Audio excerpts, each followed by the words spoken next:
Untamed is going to be untamed. It's going to be a little crazy. I want to talk to my people. I want to talk to my brothers and sisters.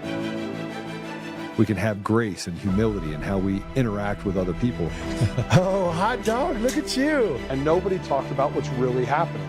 And let's have conversations about what truth is.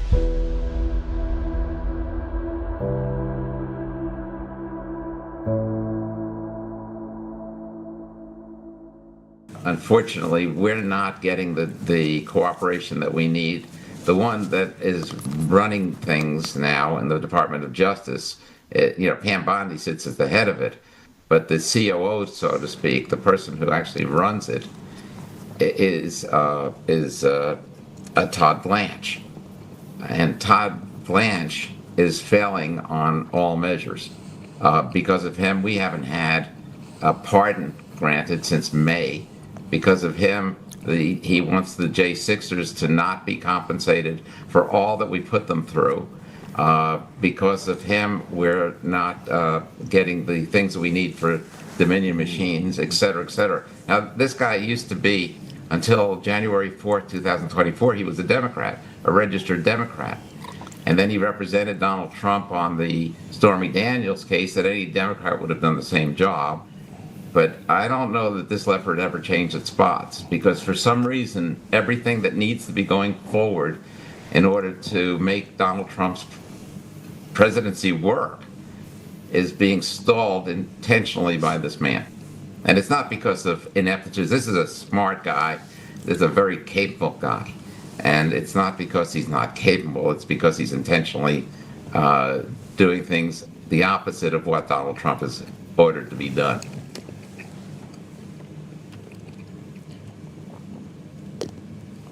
Well, welcome back. Talk a little bit about Peter Tickton, who's kind of ticked. By the way, I want to say happy birthday to Peter Tickton. It was his birthday on Friday. He turned 80 years old. And I got to spend some time with him at the Coomer deposition and when he was assaulted by Coomer's attorneys.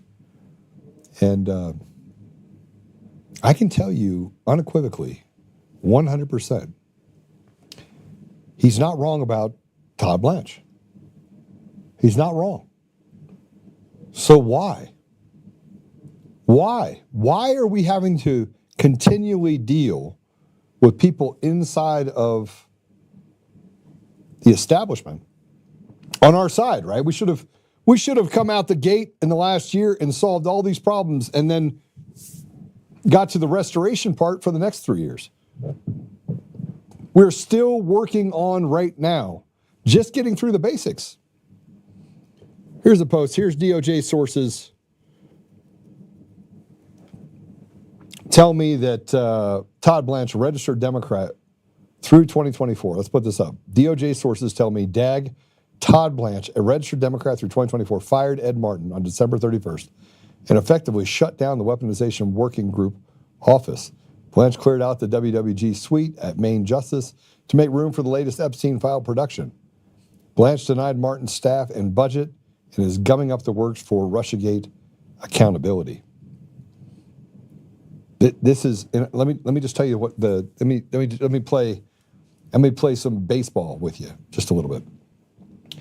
You release stuff with the Epstein file, get people concentrated on that, release 3 million files, do all of this stuff. You're still not going to put any of the haves in jail. You're just going to get people salivating over the idea that maybe we can hold someone accountable. Yeah, there'll be a few disgraced faces and people that are in those files. I mean, hell, you have Steve Bannon all over it having conversations with Epstein about Kavanaugh, and that Kavanaugh was their choice, was Jeffrey Epstein's choice. And said, yeah, we want Brett Kavanaugh. That happened. I have the receipts, saw it. And then Steve Bannon is having conversations and talking about women disparagingly. It's kind of a neat little exchange of ideas. But nobody's really talking about that. Everyone's really quiet about it, except for Todd Blanche wants to make this a full production so we can get away from the real things that have to happen. So here's a post I put up in response to it. Pardon my language. What the F, Todd Blanche, a traitor of epic proportions. What else would you call it? And if that's not enough, here's a video put out by Emerald where Vance Day, senior counsel for Todd Blanche, literally referred to, this is someone really close to Todd Blanche, referred to parents by the Biden DOJ as terrorists in a meeting with a parent asking for accountability. Play it. I think these politics are easy because who's going to believe a school mom is a terrorist? I mean, honestly. Well, and I agree with you on that. But when you put stuff out into the biosphere of the media and says, you better do something by January 15th or else, my response is somebody who was a journalist and has a master's degree in terrorism. So my response, as well as the whole DOJ, was, we don't negotiate with terrorists. Do not threaten us. Where was the threat?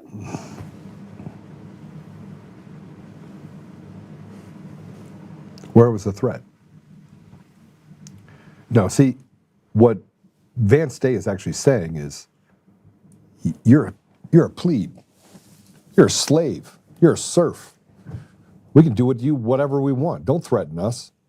I have a master's degree in terrorism. I don't have a master's degree in terrorism. I spent 6 years in the Middle East and Africa. I watched as the lies started to stack up that killed millions of people in Iraq, Afghanistan, Sudan. I can run down the line because our intelligence community decided that they were going to try and look good while they basically destroyed entire societies and didn't respect the sovereignty of other nations. That actually happened. But I'm sure Vance Day knows a lot about that. I think Todd Blanche probably knows a lot about that as well. Here's what that you have to look at.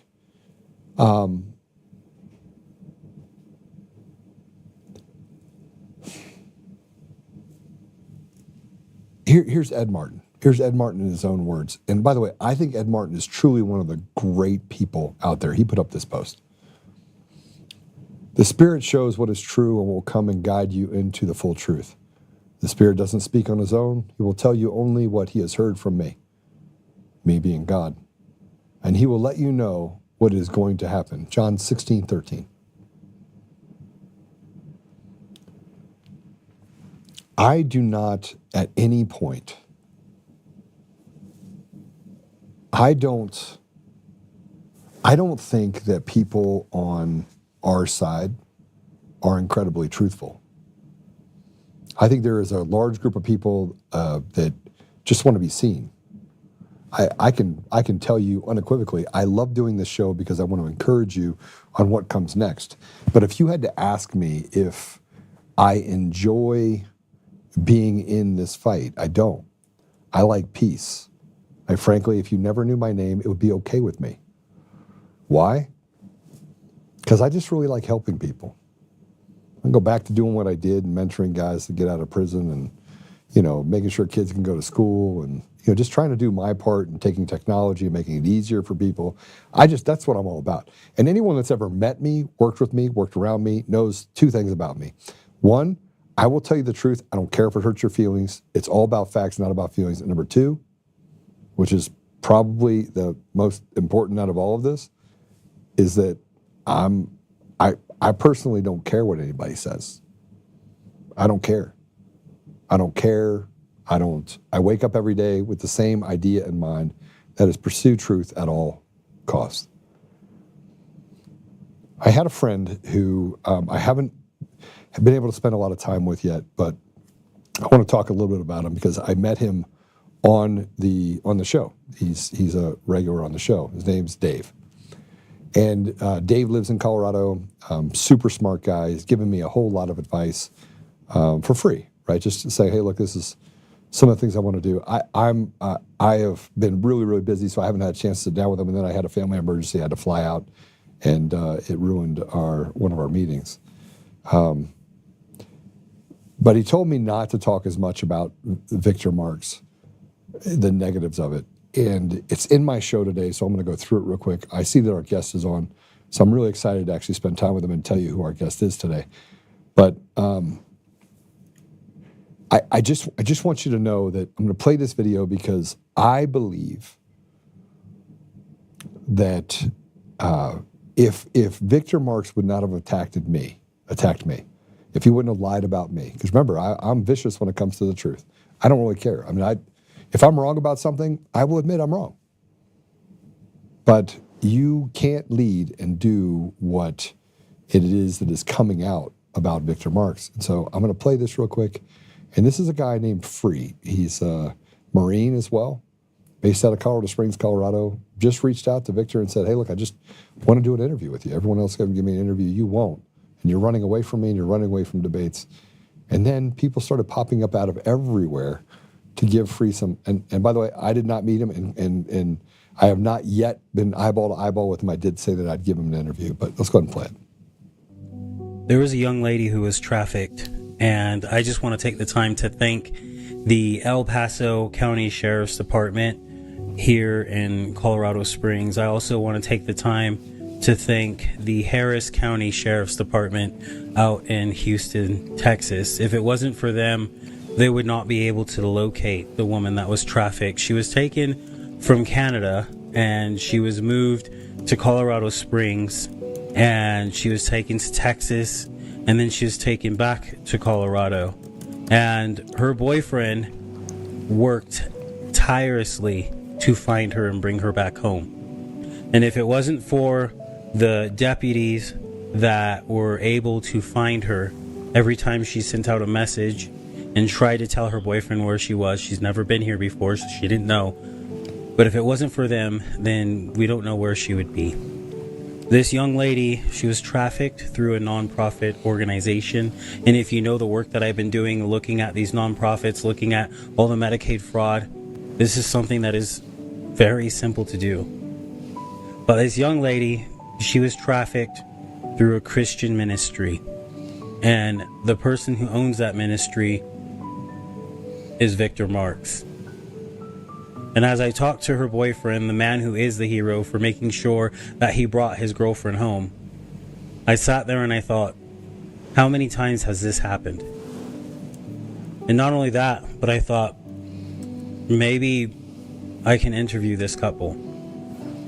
And of course they said yes, because they want justice, and I would want justice too. But for now, I just want to thank the deputies in El Paso County and the deputies out of Houston, Texas, for making sure that this young lady made it home. Before I played that video, I had to make sure that what I was saying was correct. I had to make sure that it was validated, and I had to make sure it was real. I think it's important that we pursue truth no matter what. And me running for governor has nothing to do with the fact of going after Victor Marx. I actually, if you go back and look at my posts previously, I said, if Victor Marx decides to run for office, for governor, I'll support him. I went to Victor's house and met with him. I sat there and I had some coffee and sat with Victor Marx. And it was when I was walking around the property, I was a negotiator for 6 years. I read people very well. And something didn't sit well with me. And the places that he said he'd been, I had been. And so I asked questions, and he couldn't answer some of the questions. And then I just asked questions about what his platform was, and he couldn't answer those as well. Look, I run a company that does hundreds of millions of dollars in revenue. I started this company 14 years ago. I'm a business guy. I'm a problem solver. I'm in multiple industries. I also spent a vast majority of my time helping people. When I see stuff like this, after I've done stuff to help people, women and children that have been trafficked, I have no interest, no appetite for it. So let me just tell you, we're going to come back to this in a bit. This guest is probably, I am really excited about this conversation. So Graham Moore's from the UK. He's an election fraud expert. He's a constitutional expert. And he's an expert on the English Constitution, its history, principles, and powers to restore justice and freedom in modern times. He's dedicated his research, and he's a dedicated researcher and advocate. 30 years of studying the English Constitution, providing insights as a layperson and a registered paralegal. He occasionally serves as a McKinsey friend, offering strategic support in constitutional cases and assisting members of English Constitutional Society, the ECS, facing arrest charges and needing legal guidance. If you don't know what's happening in the UK, you're not really paying attention. From the vast number of rapes and victimology that's been placed upon the people of England while allowing people to run amok over over the populace, people that have been there for generations, are basically being pulled out of their homes. I have friends that live in the UK, or you can't drive your car in here, you got to pay a special tax. It is probably one of the most oppressive environments you're going to see in any country around the world. Let me say it again.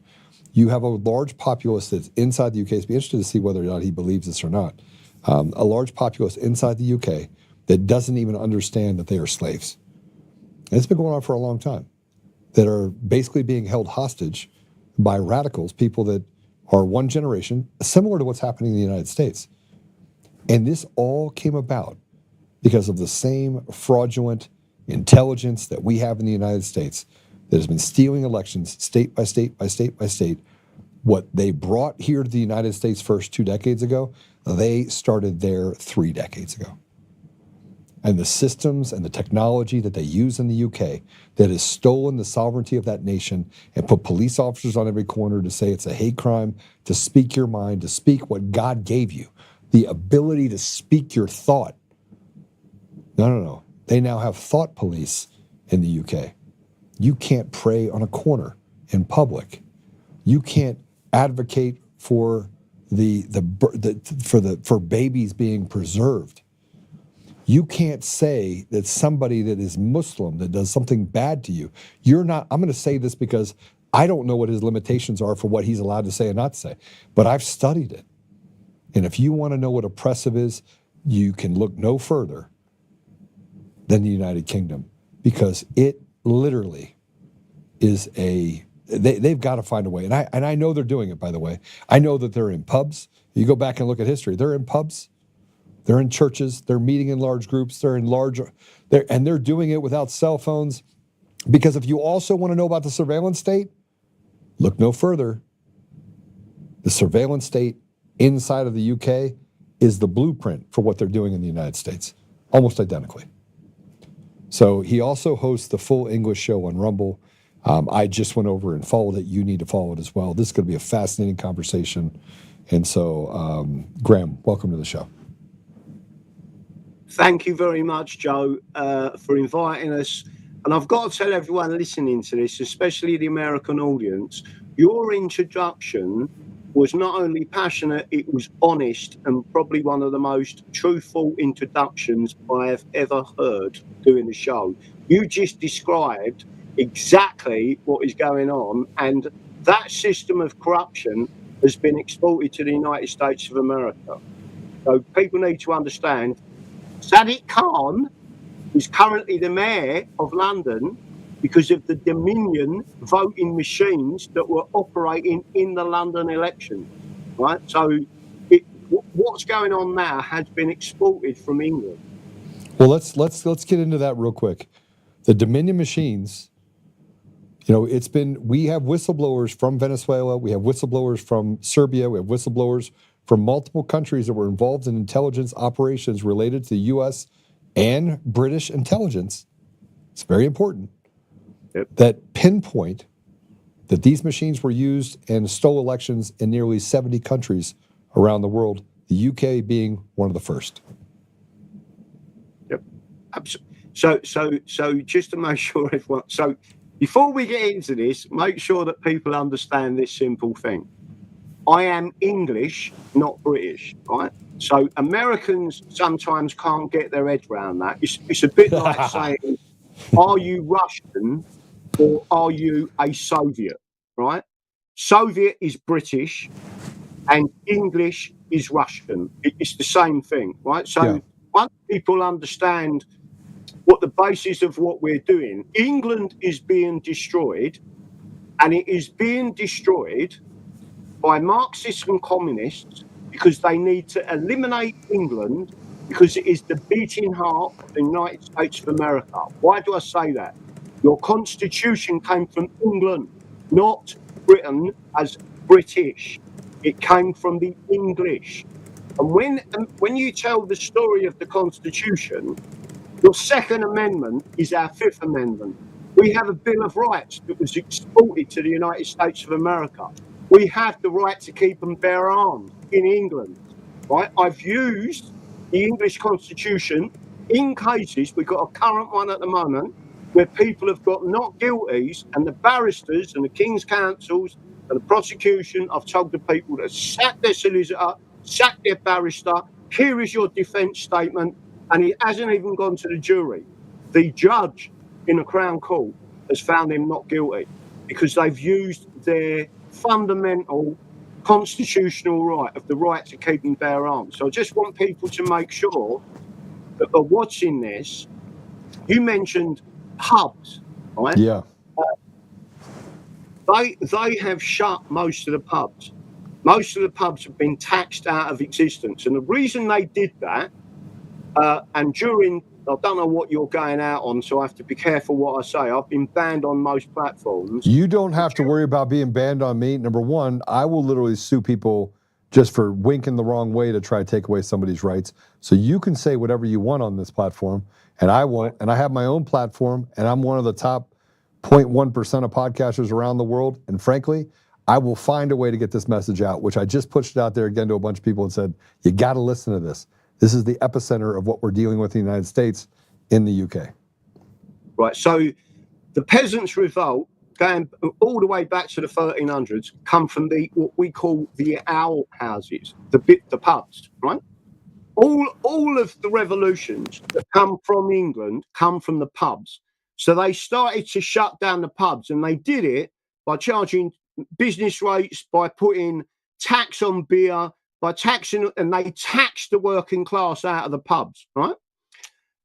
During COVID, they shut all the pubs down. They shut all the restaurants. They shut the churches, which was disgusting. I know plenty of people over here that are Christians that started their own churches in their garages, right?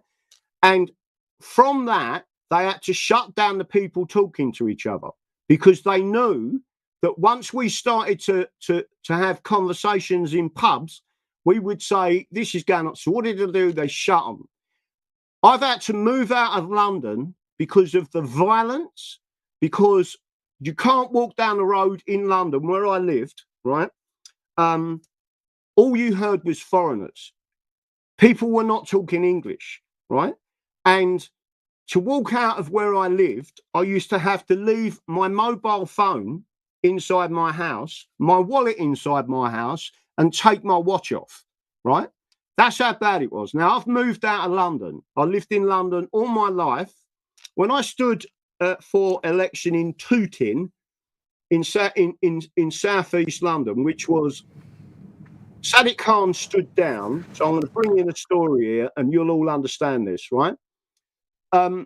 This was in 2016. Sadiq Khan, the mayor of London, stood down because he'd become the mayor. And I stood in his constituency. I got exactly 50 votes. 50 votes, right? That is an area a mile away from where I was born. 4 jihadis walked up to me in that area. 2 of them pulled out machetes and told me to leave, right?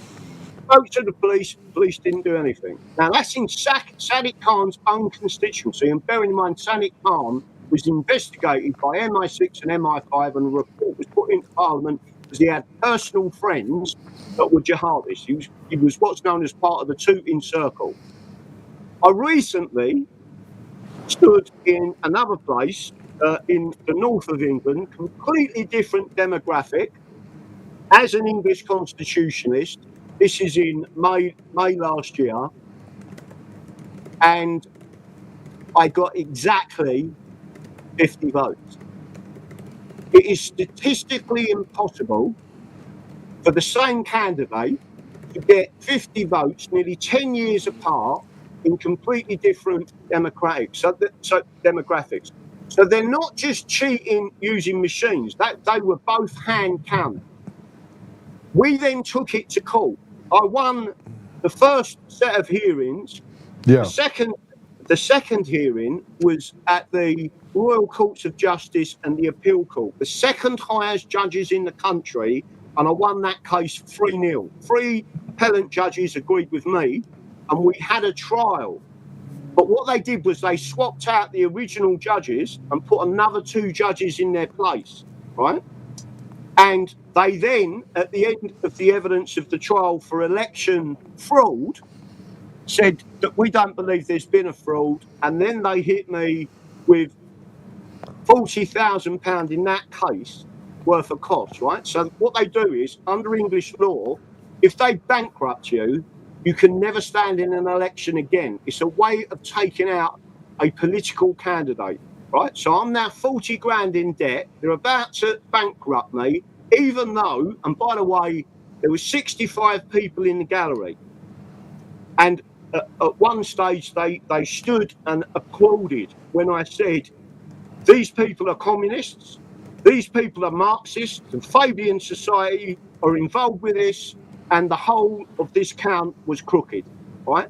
They have stolen people's votes, and it is against English constitutional law. I used the Bill of Rights, freedom of election, etc. And the situation now is people don't realise that more and more people are not voting because they know how corrupt the system is. It doesn't matter who you vote for. They have demoralised people. 60% of the population no longer bothers voting because they know if they vote for someone, their vote is being stolen, put in the other bundle and counted towards the communists, or what we describe as the Unity Party. So let me get this straight. They replaced the judges like they did in the case that I have in Colorado. They use the same playbook because it's all written by the intelligence community. It said just do this. It's very predictable. You know what the outcome is. Matter of fact, they can see it, smell it, taste it. They then tried to bankrupt you and made you pay a £40,000 fine. They still have. It's not a fine. It was for costs. And basically, what they're saying, I still haven't paid it yet because we haven't raised enough money. I paid the first 25,000, which was the previous costs, and then I've got an extra £40,000 on top of that. So tell me what. I mean, look. I mean, we're going to get people to donate to you, but I want to put that aside for a minute because I think that we're onto something here because we've talked about. Most of the time in the United States, one of the reasons why we never get to any consensus of election fraud is because we have 50 states. Each one of those states has their own autonomy. The autonomy of the elections in those states allow them not to necessarily run the elections the same way, even though they use the same substructure or foundation of systems, right? Because it all has to report up same way, right? You're identifying what's happening in your area where you got 50 votes in the place you grew up in. So you know it was fraudulent right away. Yeah. The election system they use there are what? So they're a hand count system, but during so in other words, they get people to come in and they count. So the people who work for the council, they create a team who count the ballots. When we was at the election trial, I was the prosecutor, and the head of the council had to stand there, and I asked the question: are you telling me that these counters who are counting the votes, and remember what Stalin, or was it Stalin or Trotsky, basically said, it's not who votes that matters, it's who counts the votes. So what was admitted in court was a lot of these people counting the votes in the area Runcorn where I stood, Runcorn and Hillsby, they were not from that area. They didn't even work for the local council. They brought them in from Liverpool, St Helens and different areas. They're trained in a fraud and to create an illusion. And then what they do is they'll take, let's say they count 100 or 50 ballots.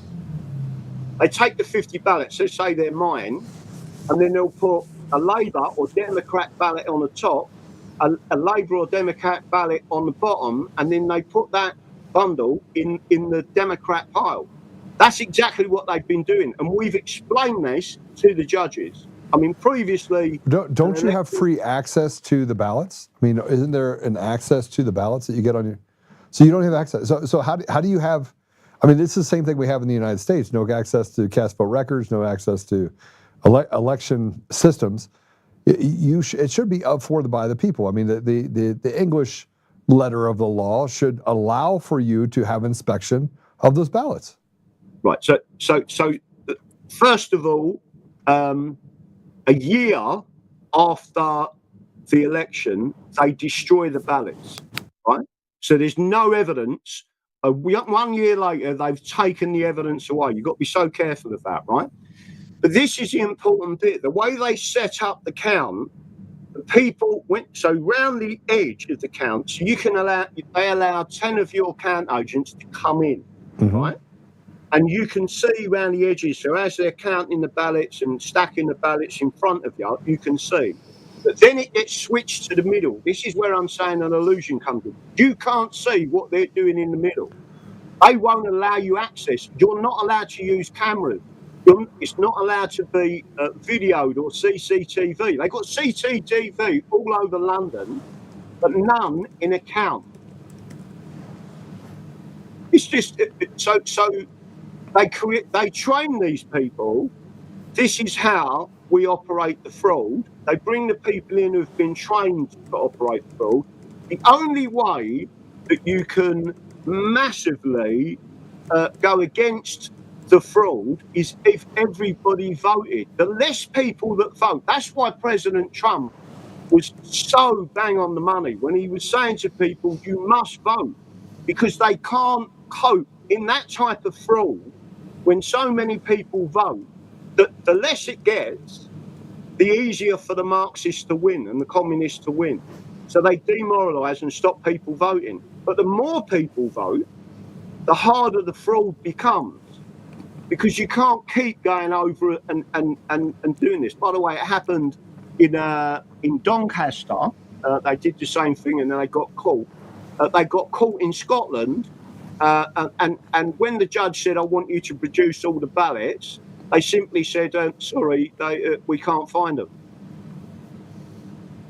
Okay, so let's. I need to. Okay, go ahead. Because I was at another election as a count agent in Batley and Spen, right? Okay, yeah. During COVID, this bit will make you laugh. They cleared out the whole count. They cleared us all out of the count. They took all of the count agents that was keeping an eye on the count. At 2:00 in the morning, they come in with bins and took a load of stuff away in bins and took it away in a Luton van or a panel van, whatever you call it in America, and drove off. And they said that was removing. This is during COVID. That was removing some of the PPE, protective stuff, so they had to clear the room. It was obvious what they did. That's how bad it is. Okay, so I'm trying to understand how you got to a country that has been captured by illegals and immigrants, and how did you get to a place? Where was the tipping point? Who did it? How did they do it?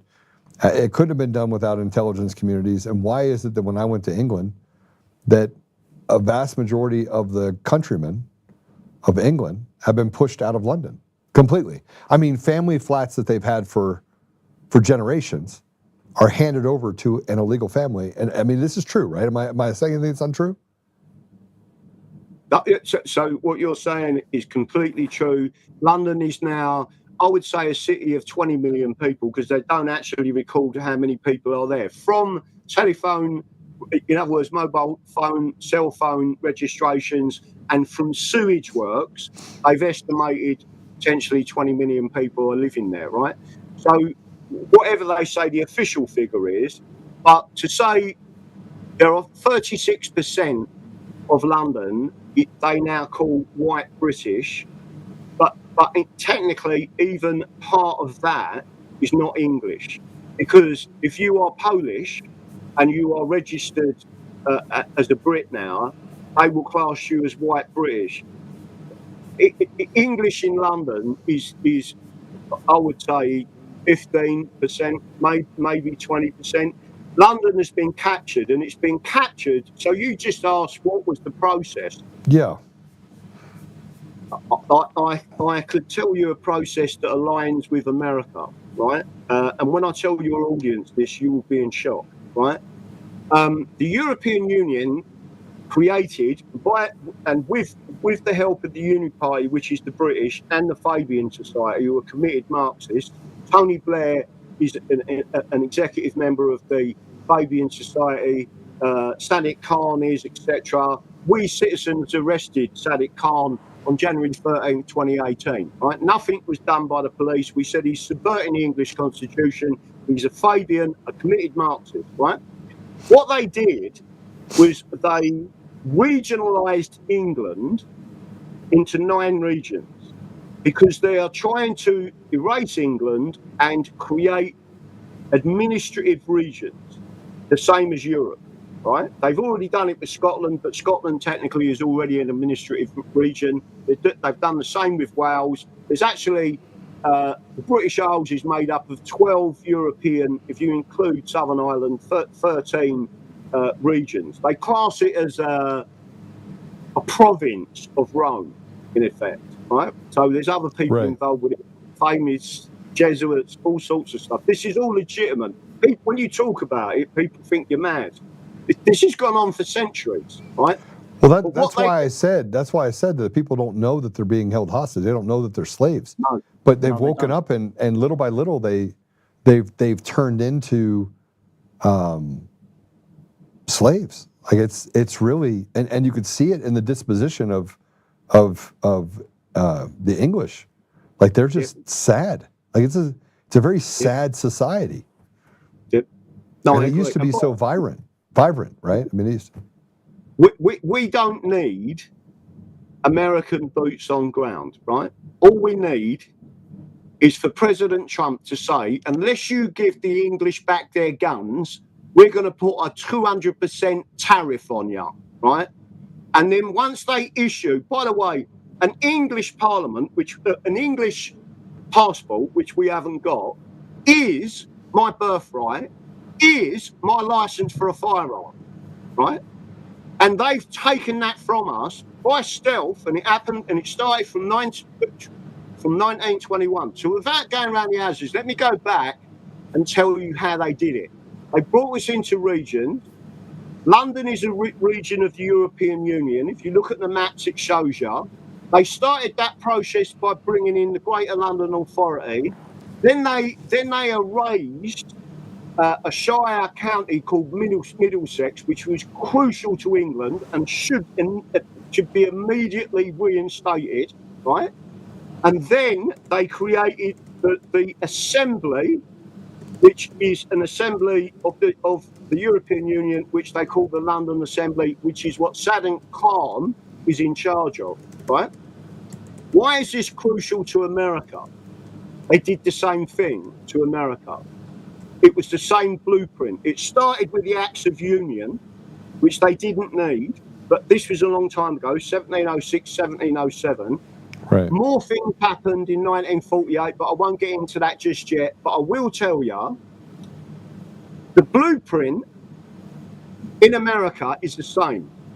They brought in something called the North American Free Trade Agreement.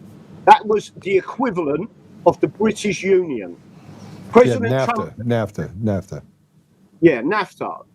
President Trump knew that and took it out because you was bringing Canada and Mexico and then flooding the whole area. You was destroying what the Americans had built up for years, right?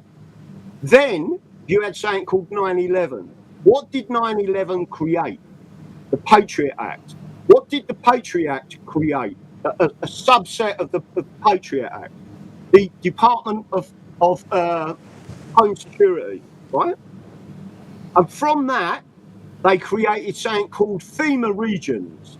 10 regions to divide up the United States of America. You then take the states, put them into that region, and then you've got the regions that the European Union is a model, and then that model is controlled by the United Nations. President Trump can see all of that, and they know exactly what and how they've been doing it, and they've looked at exactly what they've done to England. So I have to address a comment that is in there, and that is they were talking about Katie Hopkins, who I'm friends with Katie Hopkins, and Cuckney Girl says, unfortunately, Katie Hopkins and alike are good people, but they don't get it. They identify as British, the very thing that is doing this to them and us. Exactly that. Explain that to me, because I think that needs to be explained, because people are questioning then, okay, what does that mean? And if I'm saying what does it mean, then I know they're saying what does it mean. Right, so there is a difference between British and English. British is, some of your audience will understand this, British is a legal fiction created by the British Parliament in 1948. And when it created that, it created a legal fiction that you put British on your forehead. And when you did that, you are no longer, in 1981, they furthered that, the British Nationality Act of 1981, they furthered that and erased English identity, Scottish identity, Welsh identity, Northern Irish identity, and Cornish identity. On all of our documents, we cannot write English, right? The government, the British government's Uniparty says you cannot put English on any document, right? They hand you a British Parliament. So just to make sure everyone's aware of this, in the Soviet Union, you had a guy called Joseph Stalin who created a nationality, and he was the commissar of the Soviet Union. And the nationality that he created was Soviet. So when I went in, for example, to a local shop, and there was a Polish lady behind the counter, and she gave me a British flag because England was playing soccer, I said, "What's that?" And she said to me, "It's an English flag." I said, "No, it's not. That's a British flag. I'm English," right? And then she went, "Well, it's the same thing." So because she was Polish, I said, "Okay, where do you come from?" And she said, "Poland." I said, "Good." I said, "So you're a Soviet?" And her face changed to anger, and she said, "No, I'm Polish." I said, "Right, so do you understand what I'm trying to tell you?" And she said, "I apologise, you're English," right? She understood through that analogy that what she was saying to me was not only offensive to me, but you are stealing my nationality and you are being indoctrinated over many, many years. This goes back a long time. It wasn't always this way. These books I've got behind me, some of them are 300 years old. And it tells you that the Acts of Union was never to destroy England or Scotland, right? But that is what they've done. So getting back to the difference between British and English, when they did a census for the first time ever in 2011, they included English-only national identity. 57% of England said they was English-only. Another 10%, so taking it up to 67%, said they was English-British. Right? They're just confused, right? But my point to you is, they then used that information to find out where the hardcore English were. For the men and women who called themselves English, the government then paid £4 billion into Serco, into Mears Group, Clear Springs, for asylum, and they fed that money in and said, "We want you to put people in these areas."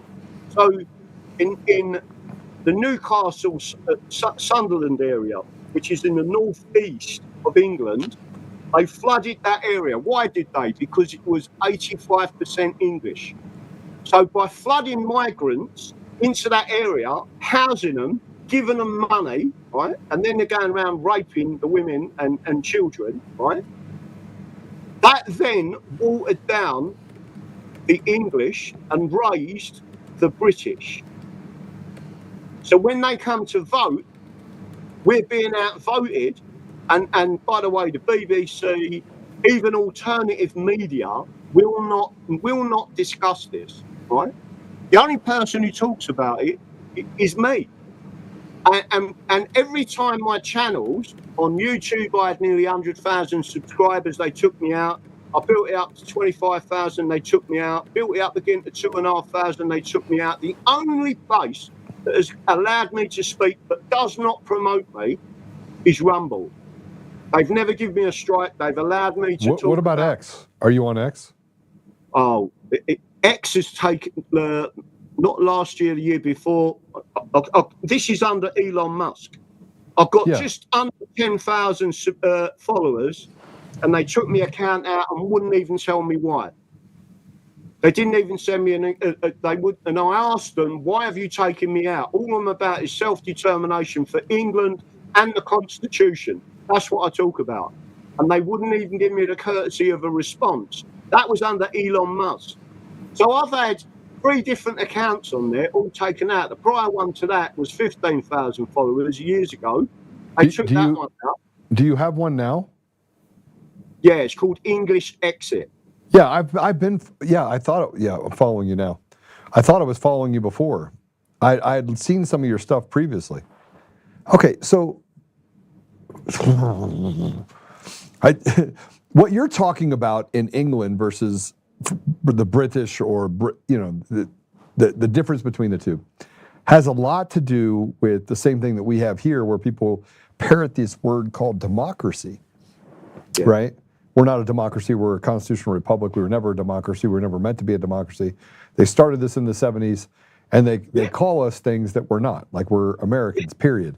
The difference is that they've taken away our identity by saying we should be ashamed to be Americans because we're on stolen land. They've created this victimology. Similar, by the way, it's the same playbook. It's the same playbook that you deal with. The playbook that you deal with on yours is you're not allowed to speak. They've stolen your tongue, right? Is what you're saying. And so they've stolen your tongue. They've taken away your ability to. They've stolen your vernacular. They've stolen the identity of who you are. Doing the same thing in the United States. It's identical. Matter of fact, you know now that there's a small group of people that are actually promoting this all over the world, and it has to be a small group of people because you couldn't do what they're doing without it being a small group of people. And power. Like, these are powerful people that want to destroy countries. Right? And if you want to destroy a country, you know as well as I do, you bring in weak, pathetic people that over the history of the world have really never amounted to much. And you bring them in, and then you make the people like you support them. You become a slave. You fight back. You kill those people. And then all of a sudden, they've created a different power struggle, and they've eliminated, a vast majority of the strong among us, and they've eliminated all the weak people as well. And then they just start the cycle all over again. Well, they stand above, and they basically eat Skittles while watching us kill each other. Exactly. Does that sound about right? That it's a perfect analogy. I love this. It's a perfect analogy. Exactly what they're doing. People ask me, where did this all start? And I always say it was prior to the Roman Empire, but the Roman Empire was communism. And then if you explain everything that goes on, I mean, there's some people get upset when I talk about it, but the Jesuits are crucial to this. They was banned from England and many countries in Europe for a reason, right? They are not normal Catholics. Right. In fact, they despise what they describe as moderate Catholics, right? They will eliminate you the same as what they want to eliminate Protestants. And then when there's lots of different control mechanisms that are in place. I mean, I talk about the Jewish mafia, right? And I'll say it's like everyone knows there's a mafia or mafias in America, but you're not saying that every single American is part of the American mafia. That's not the way mafias work, right? But if good people in America start to stand up against the American mafia, you get a bullet in your head. You're gonna die, right? So the same thing exists all over the country. There's a Russian mafia. It doesn't mean everyone I'm talking about in Russia is part of that mafia, but there are control groups that have got a lot of money and they're controlling what's going on.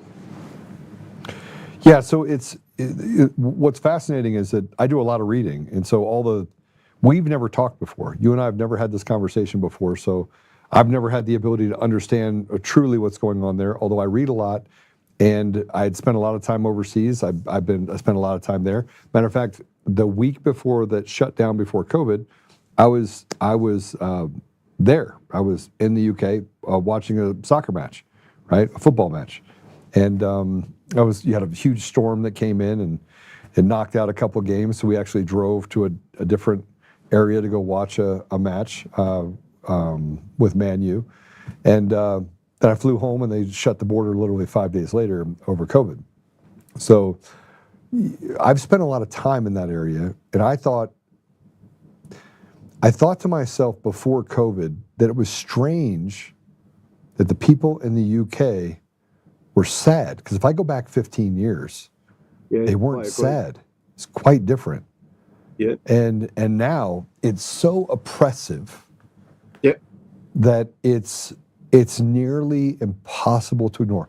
I haven't met anyone that is awake in the UK that feels that they're not under a sovereign system of slavery and indentured servitude. I completely agree. But the problem is our voices are shut down. I mean, you mentioned something earlier about the rape and torture gangs. Yeah. There is currently an inquiry going on that's been privately funded. It raised £600,000, and a guy called Rupert Lowe, MP, is the person who's in charge. Is in charge of that. He's the one who's helped. He's the only person speaking the truth at the moment here. And just to give you that information was suppressed for at least 50 years, right? We all knew it was going on. As soon as you mentioned it, you was called a racist, right? Even though, and you should call them by their proper term, which is Mohammedan, right? You're using political correctness if you talk about them as Muslim. They're not. They're Mohammedan. And you've just mentioned books. You do a lot of reading. Well, you've got to be very careful what you read here, because if the British and the British universities and people, universities are not educating people anymore, they're indoctrinating them. The schools are not educating people anymore, they're indoctrinating. And there was an old saying, I can't remember who said it, and a quote. If you send your children to a Roman school, don't be surprised when they come back supporting Caesar, right? Well, the slow march through the institutions and Marxists, the first thing they do is they get to the education system. They then infiltrated the Church of England. They then infiltrated every other institution. And that is how the slow march goes forward. And what it's done now recently is speed it up. And it's speeded up when you look at history. There's a reason for that. But whether or not, so America needs to take back America first constitutionally. I agree that you are a constitutional republic. You are not a constitutional democracy, right? You can run America without democracy as long as you are constitutional. Well, and we've seen them dismantle that across the board, state by state, right? So it's the slow boil, and now they're in the final stages of, can we get them all to capitulate?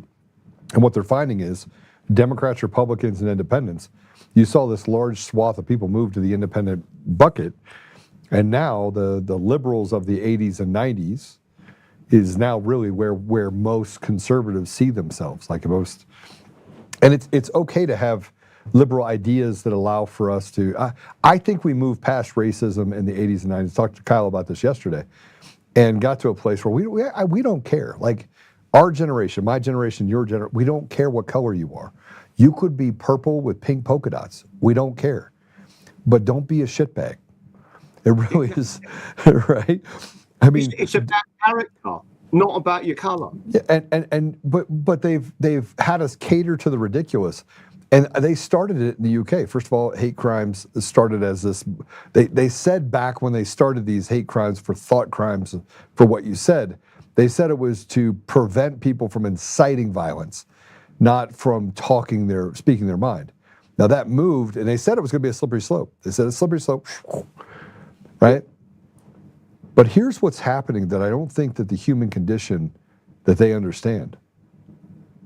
I think people in the UK are ready to hang people in the streets from corners. I'm just telling you. Like I know enough of these guys that are having conversations They want to massively wipe out these people. And I'm saying that very harshly, not that I want to do it, but you said that the U.S., we have to take it back. There are people like me in the U.S. that are not afraid to die. On the way, by the way, on the way to work today, this morning, I got a text message on which I don't usually check this, but it was on TikTok, and it says, "You won't make it to the office." So there are people that want to silence everything that you're saying. Now they're doing it through technology and just the basic laws you have there, right? Yep. And we have it here. But now I need to ask you the question. We were based off a constitution. You're based off of a constitution. You have a constitution in the UK that's being violated every day, right? An English constitution. There's no such thing as a British constitution. There's no such thing as British law. So if that is the case, I am not trying to incite anything against the UK. I am not trying to incite anything against the leadership that's there. I'm simply making a simple statement. If that is the case, how close is the UK in all-out civil war? Because it feels like it's as hot there as it is here. So I have to be careful with what I say. This is speculation. This is speculation. I wanted to set it up as speculation. Can you feel the heat? Can you feel the heat? Oh, listen.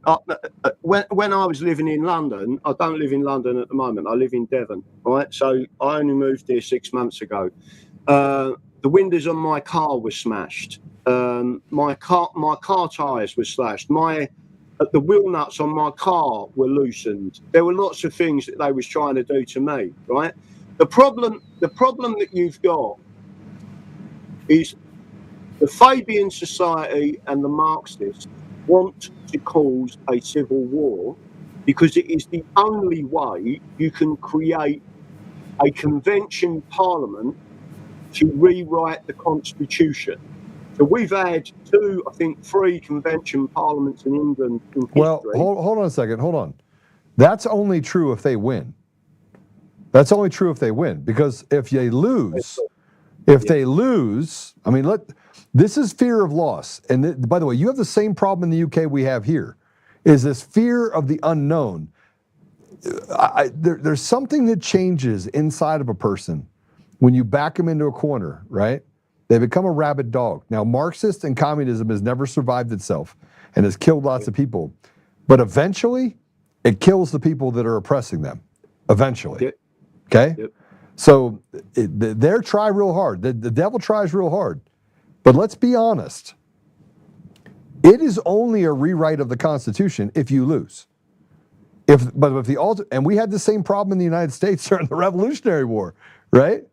If we lost, the consequences were we were not able to enact the Declaration of Independence. We were not able to push the Constitution of the United States, which, by the way, the war was not over until 3 years after the Constitution was written in 1776, right? So we keep saying that we're 1776, we got our freedom. No. It took 3 more years to get our independence from England, right? But nobody ever talks about that. And it wasn't until 1782 that England actually capitulated and said, "Okay, we recognize you," right? We recognize you. And let me. This is important that I correct a couple of things. And this, you're not doing this deliberately. You're doing this because of what you've been taught, and especially your system, right? So people need to understand this in America. It wasn't originally the people that left England and we went to America. Even if you talked about the Mayflower, and it was prior to the Mayflower, right. Who landed in America. They were English, right? The British didn't exist until 1706, 1707, and the dominions, the English dominions, Virginia and others, Pennsylvania, etc. So four of them states are still technically part of the Commonwealth, right? What people don't understand is they were English dominions, but they were not oppressed and suppressed in the same way. There was a Bacon Rebellion, right, which happened 100 years before 1776. But my point is, within 70 years of the British taking control of Great Britain, that oligarch, that regime, attacked the Dominions and in effect was treating them as colonies. And there's a difference between a colony and a Dominion in law, right? So people talk about England. The main people that, and again, Thomas Sowell is one of the guys that absolutely spells this out. He said the main group of people that attacked the colonies or the English migrants were Scots. The Scottish regiments were the first ones to attack, right? So when people understand, and I'll give you another example, when we had a major rebellion in 1819 in England, in a place called Peterloo, just outside Manchester, 70,000 people stood up and said, we're going to withdraw tax, we're not giving you no tax, and we want the vote, because we weren't given the vote, right? The British drew their cutlasses and killed 19 of us, charged us, they bayoneted a baby in arms, right? Killed the baby, killed these 19 people, and no one ever mentions it. They're like, how many people were there, Graham? How many people were there? 70,000. All right, so let me just tell you what happens real quick to people with bayonets when you have 70,000. Will 19 die? Yes. Will 100 die? Yes. Will 300 die? Probably. Will 500 die? Yes. But you know what happens when 70,000 people march over the people with bayonets? Sooner or later, everyone with a bayonet gets the bayonet. Yeah, right. I agree. And it is a saying that I think we live by. Those that live by the sword die by the sword. Those that enslave people sooner or later become the ones that become victims of the slaves themselves. And we have to. I don't know what has drawn me to 5 years ago get involved in all the things I got involved in that led me to the election fraud. But I can tell you this, I was never making it out of this life alive. And I know that a baby lost its life. And I know that 19 people died. And I know that nobody talks about it. But let me tell you something. If those 70,000 people would have marched on the people with bayonets, the people with bayonets would have been stomped into the ground because there wasn't enough of them. But people that are 70,000 people that got on the street, it's really simple. Do you have the Constitution? Do you have the courage to be freed from the chains tied to a fence that is not even in the ground? The strength of our communities is the thing that will save us from the tyranny that we're facing today, both in the UK and in the United States. That's my thought. I could be wrong, but that's my thought. I could not agree more. The problem with a lot of these people is that so the people in England, I go around the country giving seminars so we've got one coming up in Cumbria. We've got a number of events coming up, and I teach the Constitution and I show them the actual law from the law books and say that it's simply just not being enforced by our judges. And there is a reason, again, the Marxists are controlling the separation of power. But what you've just said there, I agree, but they have taken all of our weapons. You can't even have a sword or a large knife over a certain size in this country anymore, right? And just to make sure that the audience are aware, if you've got a large American audience listening to this, they didn't just come along and take our guns, they did it gradually, right? So shall not be infringed is a very important part of the wording, right? Because what they did in 1921 to start to remove our guns, we all had firearms, right? What they did was they banned certain types of ammunition and reloading, right? So certain types of guns they become obsolete. And then they increased it until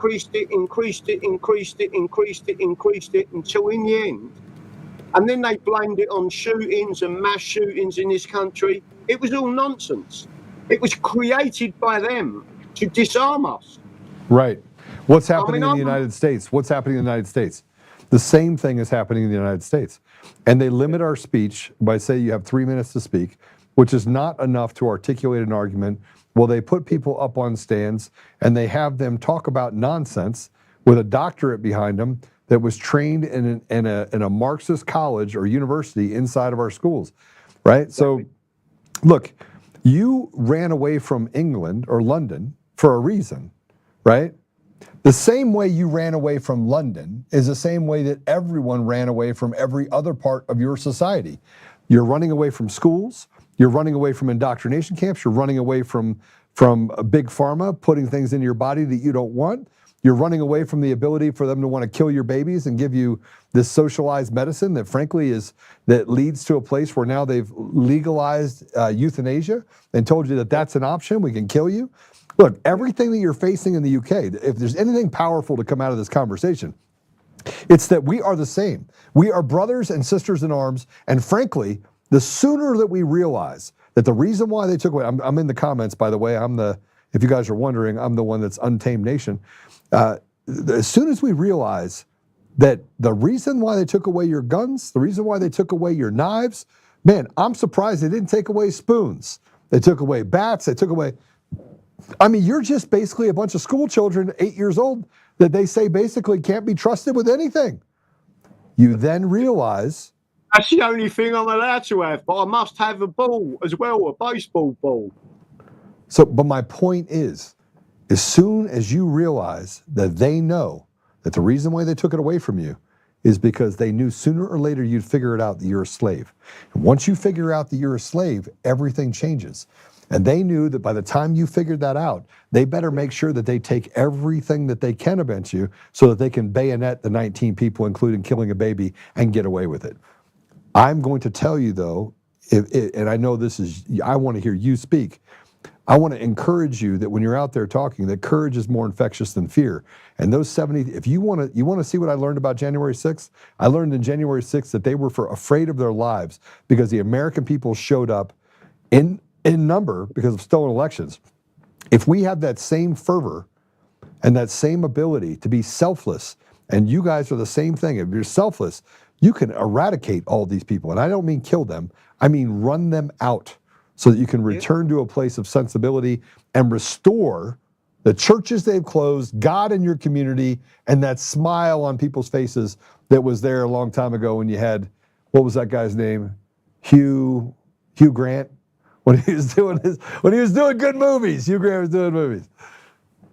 Well, so let me just add a couple of things to what you said. So for the American audience in this, most people think that they love Nigel Farage. I'm going to tell you now what we call him. As constitutionalists, we call Nigel Farage, listen carefully to this, Benedict Arnold. So if you know anything about your constitution and your history in America, you will know that Benedict Arnold was the guy who took 10,000 guineas, right, gold guineas from the British, and a 16-year-old woman as his wife to betray George Washington. And he was classed as a traitor. He basically had to escape from America. He come back to England, right, or the British. He was then shunned by the community, the business community. He had to leave. He went to Canada. They shunned him as well. He come back. Benedict Arnold and his wife are buried in an unmarked grave in Battersea Cemetery in London, right? And what I'm trying to say is Nigel Farage is Benedict Arnold, and I think that President Trump now knows that he is not a good guy, he's one of the bad guys. And again, let me go back to the census of 2011. What that census said was the British, so it asked what nationality you was, were only 19% of the population, and half of them are foreigners, right? So the English can take back England, the Scots can take back Scotland, the Welsh can take back Wales, and the Northern Irish can take back Northern Ireland. By the way, the Northern Irish are more English than the English. They stand up for the Bill of Rights. They stand up for King Billy that give us the Bill of Rights and give us the Declaration of Rights and the Declaration of Reasons. People don't realise how strong our Constitution is. It's not being enforced, but that's a classic of what's actually going on. But let me, I mean, I've been out to America quite a few times. I actually work for an American company. Funny enough, I've been, it was headquartered in Denver, Colorado. Yeah. And all the people I know, and I know loads of Americans, I go out there quite often, most recently in Texas and in Georgia. When I go What to part of Texas? What part of Texas? Well, where was it? I did a seminar. There was a Texit, so they wanted to secede the Union.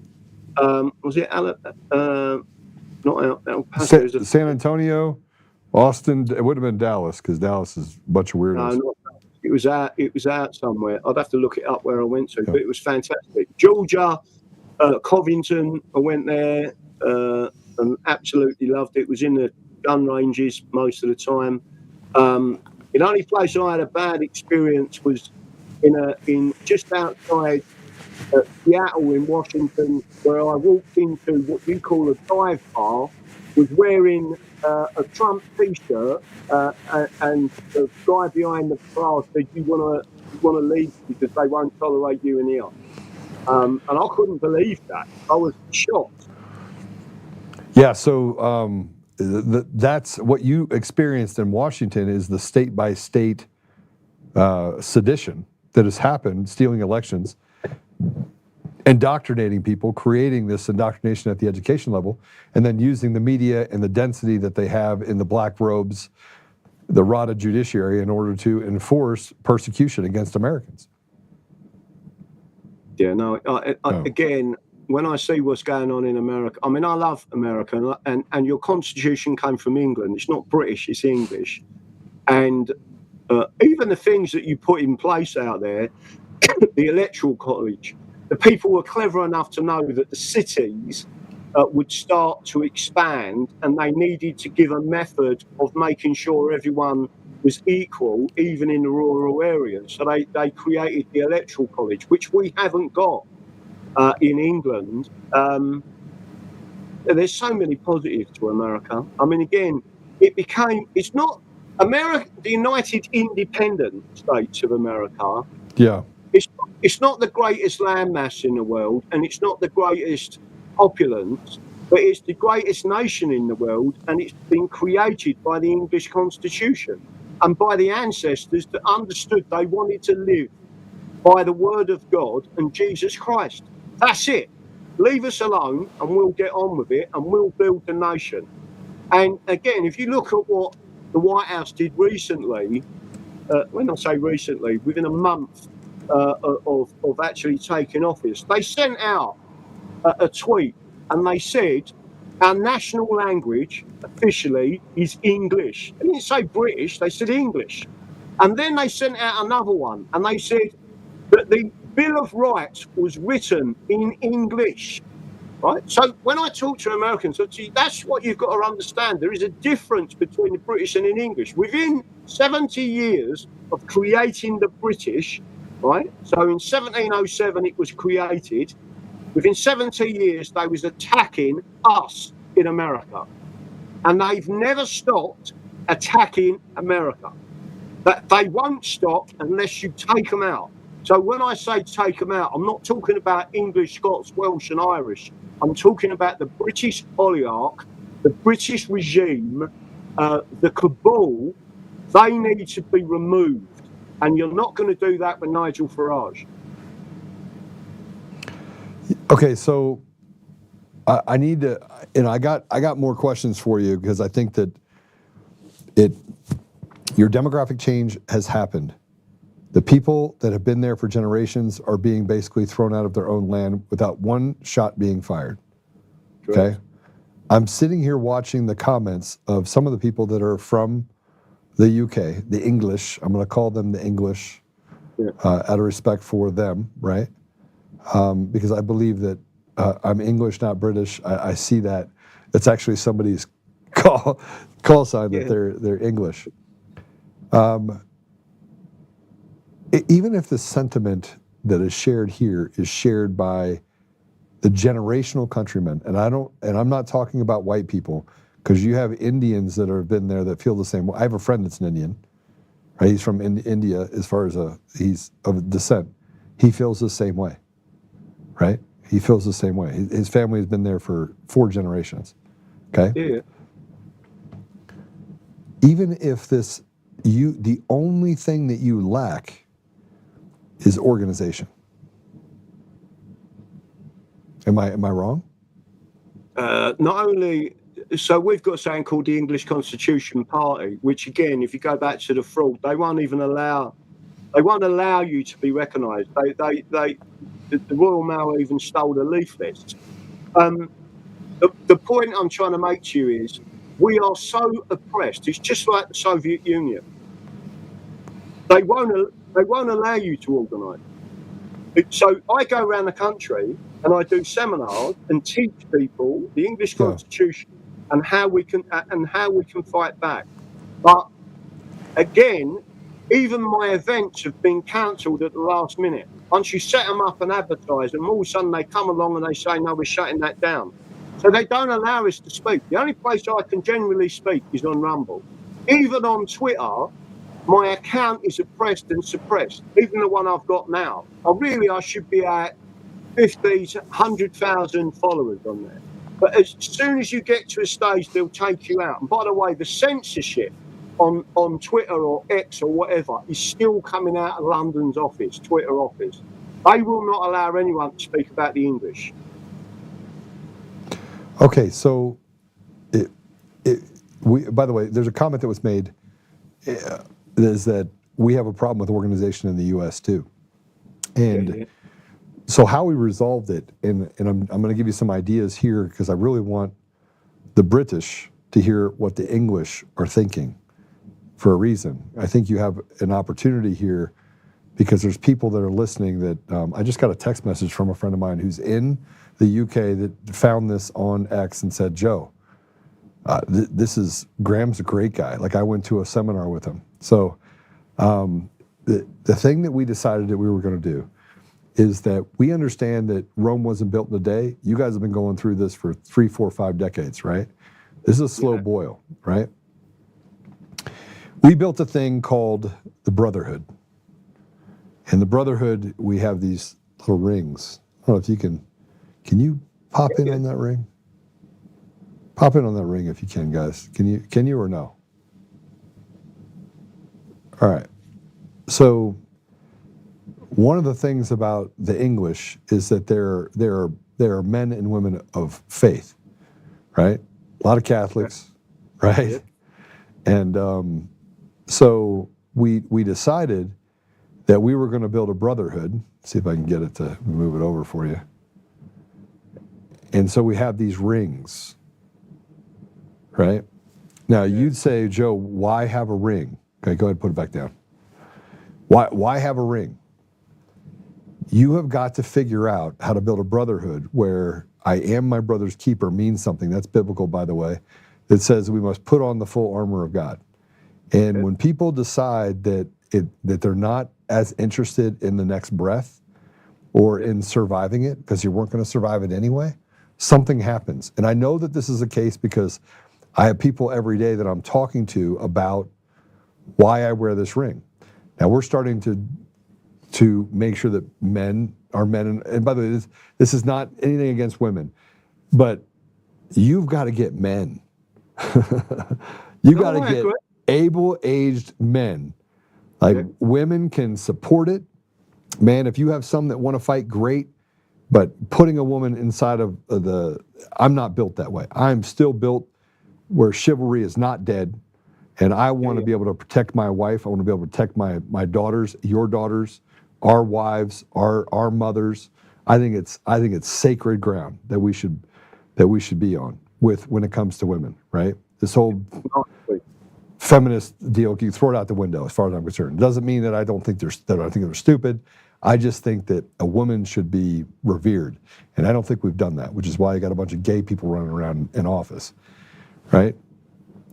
But if you can get to a place where you have a brotherhood, and then the rules of engagement for that brotherhood are really simple. We stand together, we meet together, we break bread together, and when something happens, we get in it together. That starts to grow. Like we started with 30, and then we get 40, and then we're adding more people to it. Now we're having a meeting this week to go through what that means. I'm not telling you what to do. I'm telling you what I know for a fact. If you go back to the Black Robe Regiment, you talk about what happened in the William Wilberforce, right? I mean, he was a force of nature, one man, right? That ended North Atlantic slave trade in England. Let me just say to you, that again, that is British propaganda. That's not true. Who actually stopped the slave trade was a guy called Granville Sharp, who was white working class from County Durham. He's never spoken about, and he was the person who brought the cases to free the slaves. Because basically what the English said was, you cannot be a slave in England, right? It is against God's will. They must be released. Yeah. And then from America, some of the blacks that escaped come to England, and we looked after them. But just let me make sure, it took Wilberforce 30 consecutive years of putting the Abolition Act through, and every time he did it, 20 consecutive years, and every time he did it, the British Parliament said no and rejected it. But it had already been banned under common law. And there was a judgment, it was Somerset versus Stewart, 1772, right? So all I'm saying, even these people have created, I just want to, you talk about the ring. Our members, the English Constitution Society, I'm not sure if you can see that clearly on the screen or not, but our members have this. Let me see if I can bring it up. Yeah, I see it. Right? That's the original flag of England, not the George Cross. Oh. And that's a Whiffen, and that's the English Constitution Party and Society. And on the reverse of that are several of our constitutional acts of Parliament, including, by the way, Magna Carta. I saw that at the top. Yeah, number one, Magna Carta. And Pete, let me just ask you, this would be a fascinating question for you, right, and your audience. How many of you know that a part of England, 3 acres of England, is an enclave of the United States of America? And when I say enclave, it was given to the United States people by Her Majesty the Queen and Parliament. And that enclave is 100% covered by the American Constitution. Are you serious? Absolutely serious. And that's what causes a problem for the Marxists, right? 3 acres of Runnymede was given to the American people by Her Majesty the Queen and the British Parliament. It's called fee simple absolute. We have got complete and utter sovereignty of that land. I have been on that land. It's where the JFK Memorial is, where I have said prayers for President Trump. If you go to my website, or not my website, sorry, if you go to Rumble, go to the very first video on Rumble on the Full English Show, and you will see us at Runnymede, where the Magna Carta was sealed. That site has been given, for 3 acres, been given to the American people. It's known as an enclave in law. Russia has an enclave, for example, in the European Union, which of course is a massive problem for the European Union.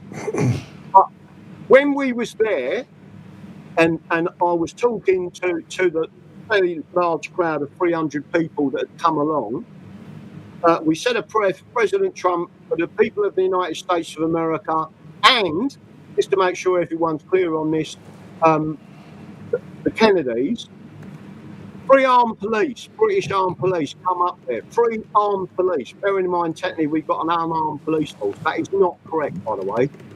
They come up there, and one of the guys with us was ex-Special Forces, and walked up to them. In fact, he was SAS, and he walked up to them and said, "Why are you here? Why have you got firearms when we are praying?" And they said, "We've just come up to take a look." So he said to them, "Leave." This area is covered by the United States Constitution, and we have constitutional rights to be here and say what we need to say. Now leave.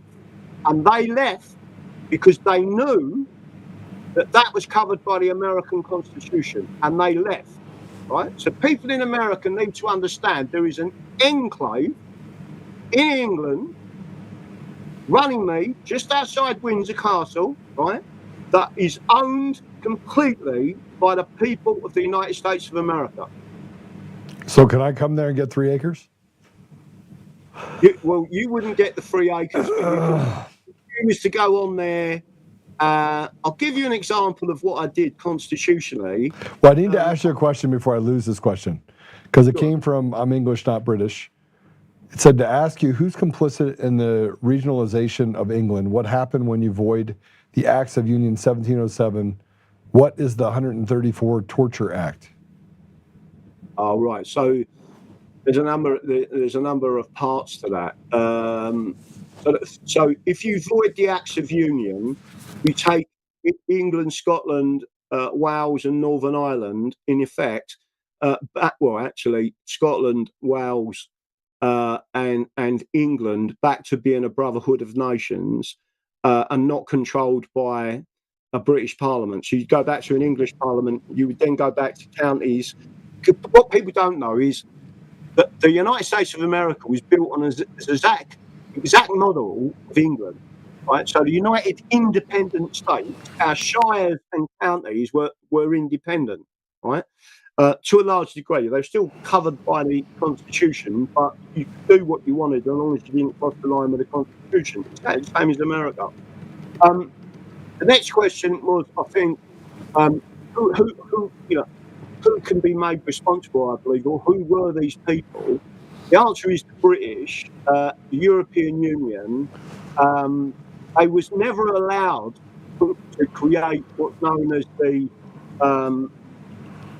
European Union and take us into it, because it's against the supremacy clause of the English Bill of Rights. We all know this. And when I go around and talk to people, I show people the supremacy clause, and we're not allowed to have other people governing us anyway, right?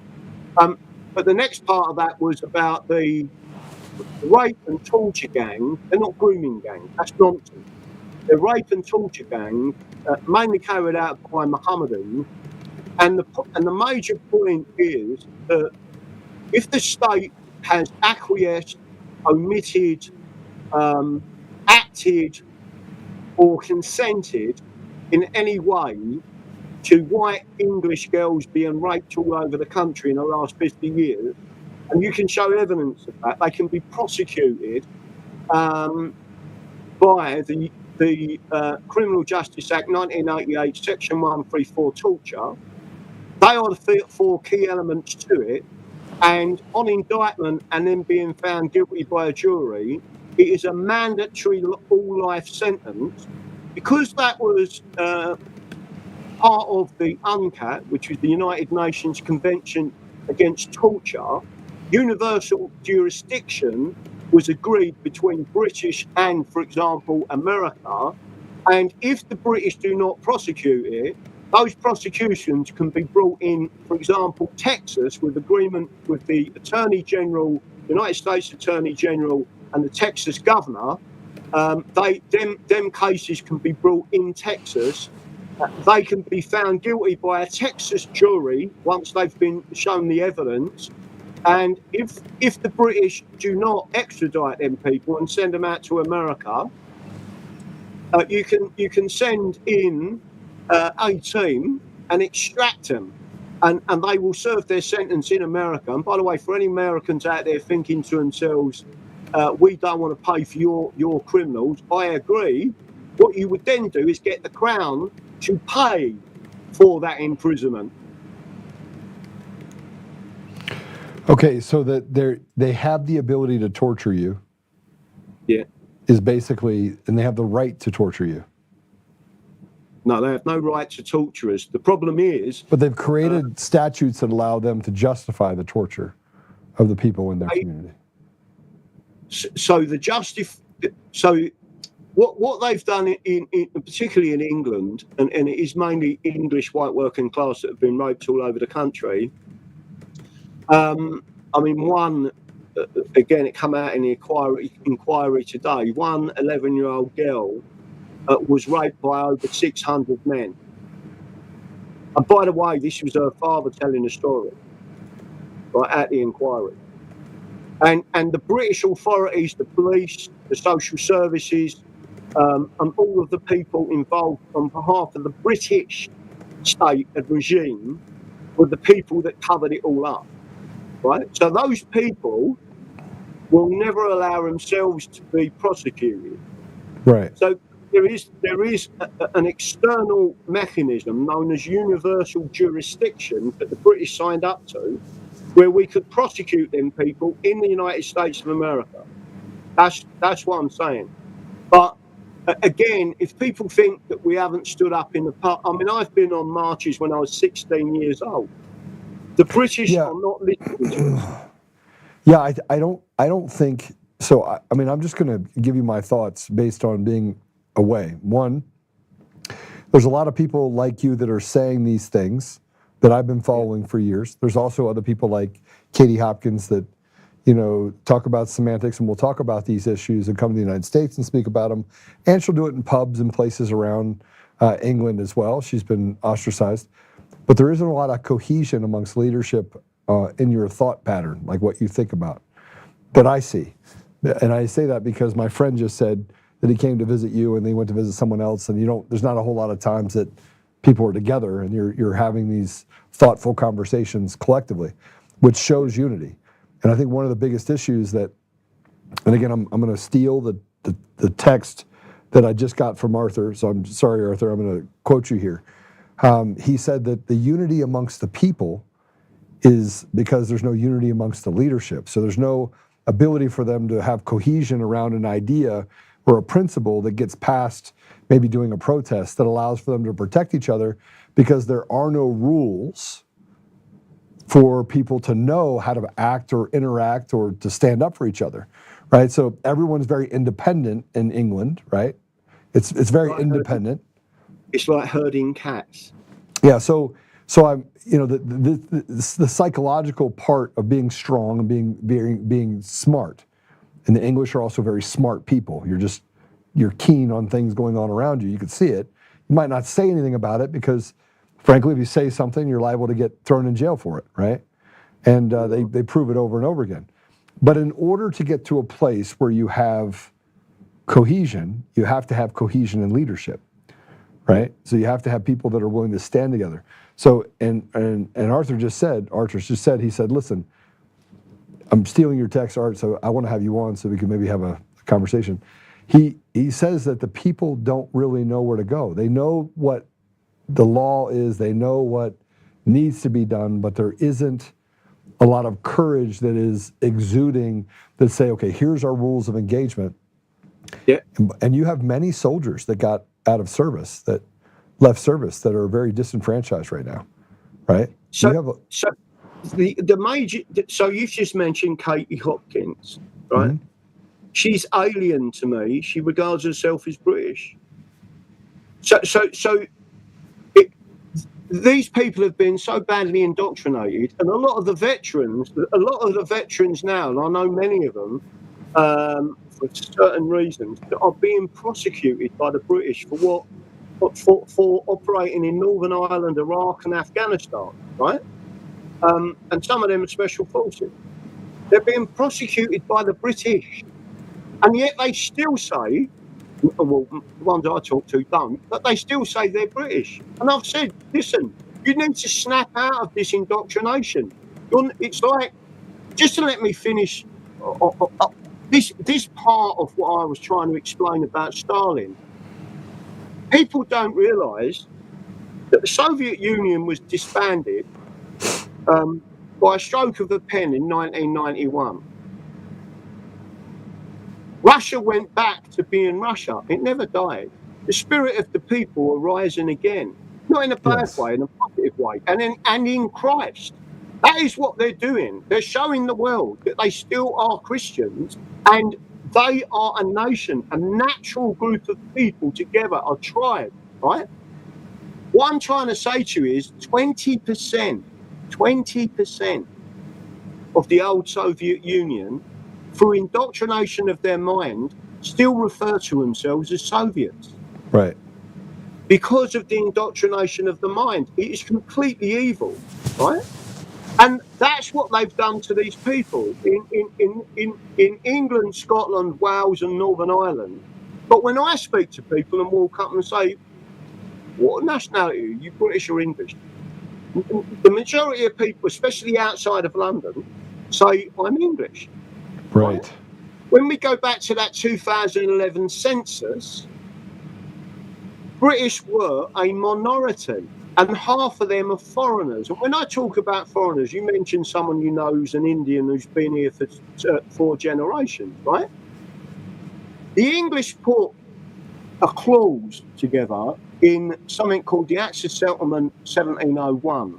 And apart from saying that English law is our birthright, it also stated that you could not have any position of authority. You could not be a member of parliament. You couldn't be in the House of Lords. You couldn't be a judge. You couldn't be a police constable. You could have no position of authority unless both your parents were English. Parents plural, right? It was a protection mechanism that was put in place not from race, but because the Dutch started to take advantage of the situation where they was invited here, by the way. The Dutch put this in position, and then they was putting people in positions in Parliament and robbing us and then sending the money out of the country. Who was it that removed that protection? Right? And if you go and look at our Parliament, it's full of foreigners, right? Why is it? Because the British Nationality Act of 1948, Schedule 4, removed that protection. This has been a steady process and plan to destroy England. So getting back to what that, I think it's Archanaut who's out there, right? Listen, it is difficult. We have got an organisation. Let's say there's 1,000 of us at the moment, right? So we've got membership of the English Constitution Society and the English Constitution Party. There's over 1,000 that are registered. There's more than that, right? My point is we're all volunteers. You can't, the people with money are not funding us.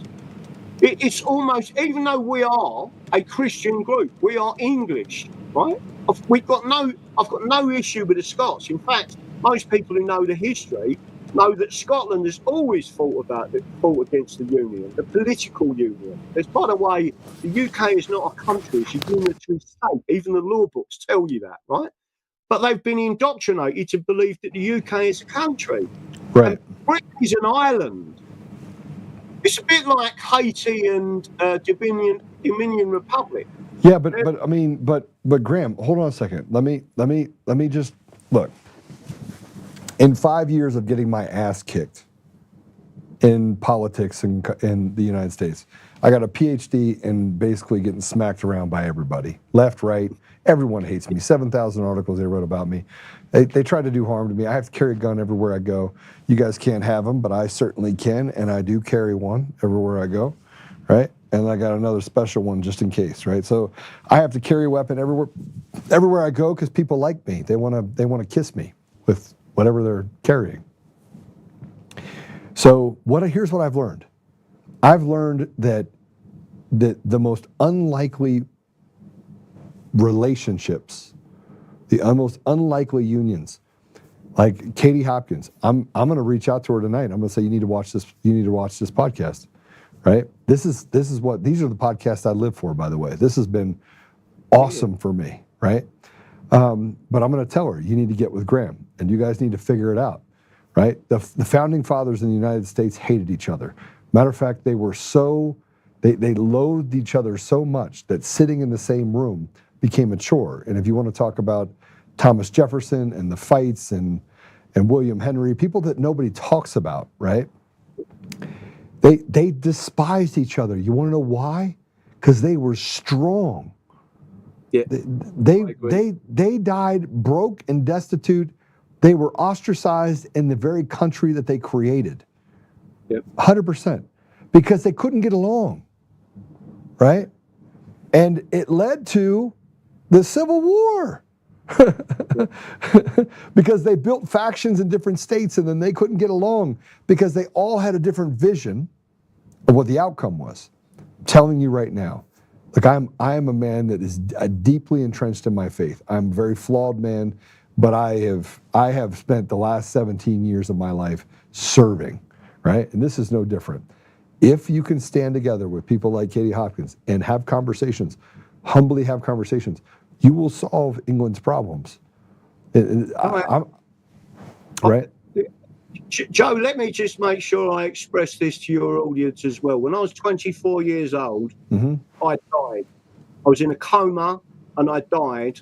I crossed over to the other side and I spoke to my mother who died a year before. The person I spoke to, who I take and regard as God, listened to people praying. I wasn't religious, and he let me come back. And I believe that the reason they let me come back was to take England back, because it is God's country. Right. It doesn't belong to the Marxists or the communists. It belongs to God's people. And Right. once we take control, but it's getting these people to say, listen, I mean, I'm not, Joe, I get what you're saying, but people need to understand this. Look at Nigel Farage, right? I've just described him as Benedict Arnold, right? He's just took £20 million off of the guy with dual nationality from Thailand. How can we compete with that? How can we compete with it? 20 million is just taken off the guy who doesn't even live here. Yeah, so you're not trying. So, I mean, look, I'm a firm believer that I never look at the obstacle, I look at the problem, right? And I never work the problem through the symptom. And right now you have a hell of a lot of symptoms that are going on. This is one of the reasons why over 5 years I've been able to be vindicated. Just happened. And I'm going to sue the shit out of everybody, right? It's been a tough 5 years. And I'm telling you right now that being in this fight, and the people that are listening to this podcast that are over in England, I want them to be so engulfed, so swallowed up by the idea, not the idea of hope, but the idea of the path. Like, you could see the light, you run towards it. People are going to throw all sorts of chairs and shit and fires and tragedy. Everything's going to be thrown at you, right? But you're saying that I'm going to keep my eye fixed on that goal. That's my mission. I'm going for it. We're going to go there. It doesn't matter what it takes. That is the spirit of England. That's the spirit that you could take back 400, 500 years ago, right? When you fought off the Romans, when you fought off the Ottoman Empire, when you were a part of, I mean, I could literally tell you right now, the spirit of England, every one of my friends, every time I get into a cab when I was over there, every time I engaged with people there, it was always the same thing. And that we need to take back our nation. So if people are telling that to me, I know for a fact you got the density. You have enough people to take out these Marxists, take out these people, and I don't mean violently, I mean basically evict them, right? And take back what was rightfully yours. It was never theirs to take. So that's, I guess, the thing that I want to leave with you. Yeah, no, 100. Listen, Joe, let me tell you something. If something serious happened in the US tomorrow, bearing in mind my age, I would volunteer to protect your country and come in there and fight for America. All we need from America, I mean, we even sent a letter. You've probably heard of this, but I think it's around the July time. Every year they have what's known as a declaration of the captured nation. We sent our paperwork to America and said, England is a captured nation. We need help, right? And that's what I'm saying. Your administration now, hopefully, will start looking at England and understand that we are the beating heart of America. They're attacking us because they want to destroy America. Yeah. So I agree with everything that you're saying. So I want to read some of the comments of the people that are in the comments. Some are from different places. The English were never asked for multiculturalism, which means somebody stole your nation from you. They stole your sovereignty. No taxation without representation. English, indigenous, not represented, but pay the most taxes. I agree with that in a socialist environment. Graham is too hot for Hopkins. A little bit of humor over there from Noble Stone. Let me see here, get some more comments here. Hopkins is a Tommy Robinson, who is a friend of Israel. Okay, so I'm going to talk about that in a minute. Just want to give it to you. Farage is a scumbag. I think we've got that one down. Changed my picture. Tel Aviv Steve. I don't know what you're referring to, but I think it's funny. Nigella, Farage. The English are rising. Tracy said the English are rising. Yes, a light is needed for sure. I think that you're headed towards a light. And then Cockney Girl says the path to avoiding the acts of union reclaim our sovereignty, which I think. And then Tracy says the line is awakening. And Trump says no one talks about England anymore. It's very true. Q Garden says that. And Change My Picture said the Constitution is the solution. Jingle Blue says we are at war. And Tracy just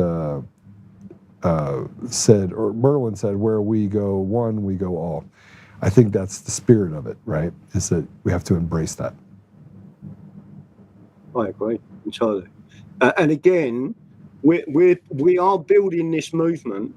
There's one MP who's leaning towards us, which is Rupert Lowe, but he still regards himself as British. The problem with these people that have been indoctrinated by universities, and some of them have blatantly say to you, we haven't got a constitution, and I'll just laugh. I'll show them the constitution in writing, and they still don't get it. It is hard work, but I do get what you're saying.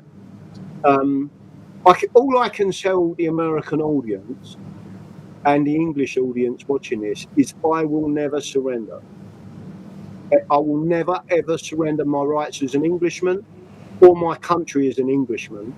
I may have moved out of London through necessity, but I will carry on the fight where we are. And where I am is in Devon, the most important county because of the Glorious Revolution, which is where our Bill of Rights came from. Yeah, I'm really curious to see how this kind of ends up, and I'd love to stay connected with you, just to see how I can help. And you come to the United States often or no? Whenever I can. I went to the event at Texit in Texas, and then where was that fault where the FBI killed all them people? There was a big event, and they shot that big group of people and bombed it. Oh, I know where you were. You were at oh my gosh, Ruby Ridge. Yeah. Yeah. It was close to there, but it was a massive event. It was a big conference. It was about 2,000. It's what's her name? There's a couple that does houses down there too. It's the Tale of Two Halves. It's a city that's deeply divided. Man, it'll come to me. Someone will say something about it. The Gaines, right? Chip Gaines, the home remodeling. Somebody give me the answer. Waco. Yeah, you were right. in Waco. You were in Waco, Texas. Waco, Texas. Exactly where it was. Yeah. All right, who got that first? Archer's not got it first. Thank you. Thanks for saving me. Georgia. I've been out of Washington a few places. With some really great stuff I did out there. And again, I work for an American company without a degree as an engineer. I was interviewed on a four panel by a group of people, and they was asking me questions. They made me sweat for about 4 hours. And when they took me on, and that company was called Level 3 Communications in Denver, Colorado, and they built a global network with $14 billion in 18 months. That's what you can do when you put your mind and you get the right people Yes. behind the company. Yeah. Absolutely. Absolutely. Well, listen. How can people follow you now? I just followed you on X, and I followed English you on X, and then the full English show. So what we're trying to do now is promote and push our channel on Rumble. We're also Okay. on YouTube, but they'll take me down again. Okay, so here's what I want you to do. I'm going to tell you what to do. Number one, and I'll tell everyone on here, you need to do this. You need to make sure that you're on Apple Podcasts, Google Podcasts, Spotify, Pandora, iHeartRadio, TuneIn, and more. Make sure you're doing that, right? Yeah, make sure you're on that. Matter of fact, we'll help you. Damon will reach out to you. Damon, make sure you get in touch with him. Put him on pill.net. Get him a channel set up there. Get him on all the disparate environments, and then make sure he has the ability to go there, right? Got it, Damon?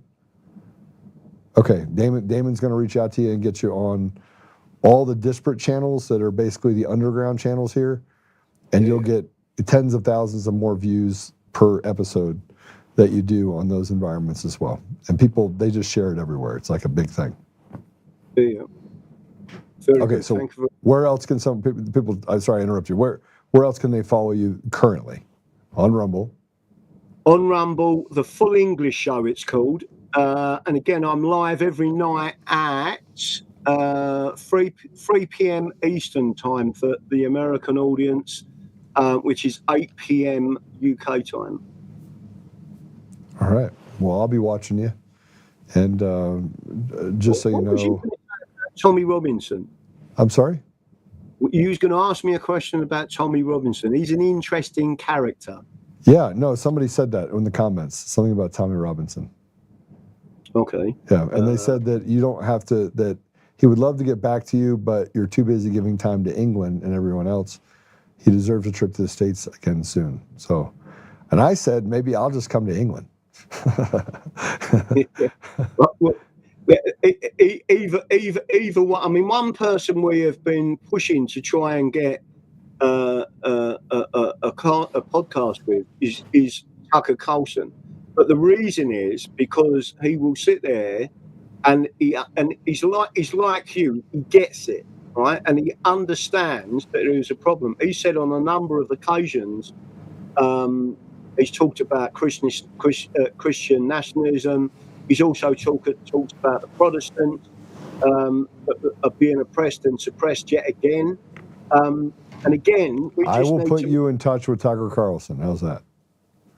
That'd be perfect. I'll make that happen. I will literally send him a text message today.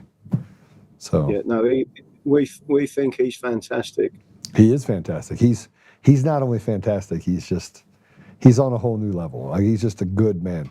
And you know that when the darling of the news industry that always spoke truth starts speaking truth outside of the confines of the what we call the guardrails, that's when you know you have someone that frankly wants his legacy to be about truth, no matter what the consequences are.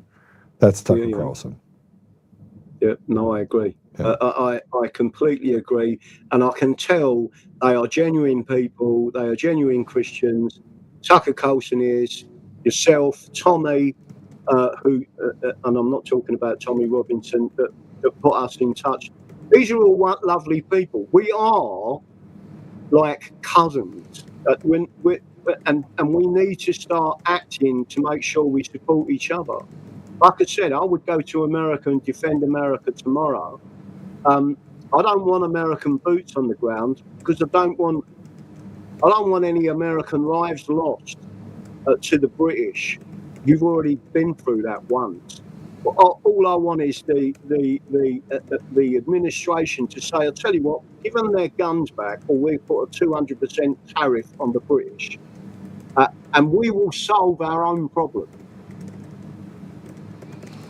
I want to say something because I did write this inside the chat on Rumble. I can't do all the chats, but I did say that it's been an awesome show. It's been great having you on.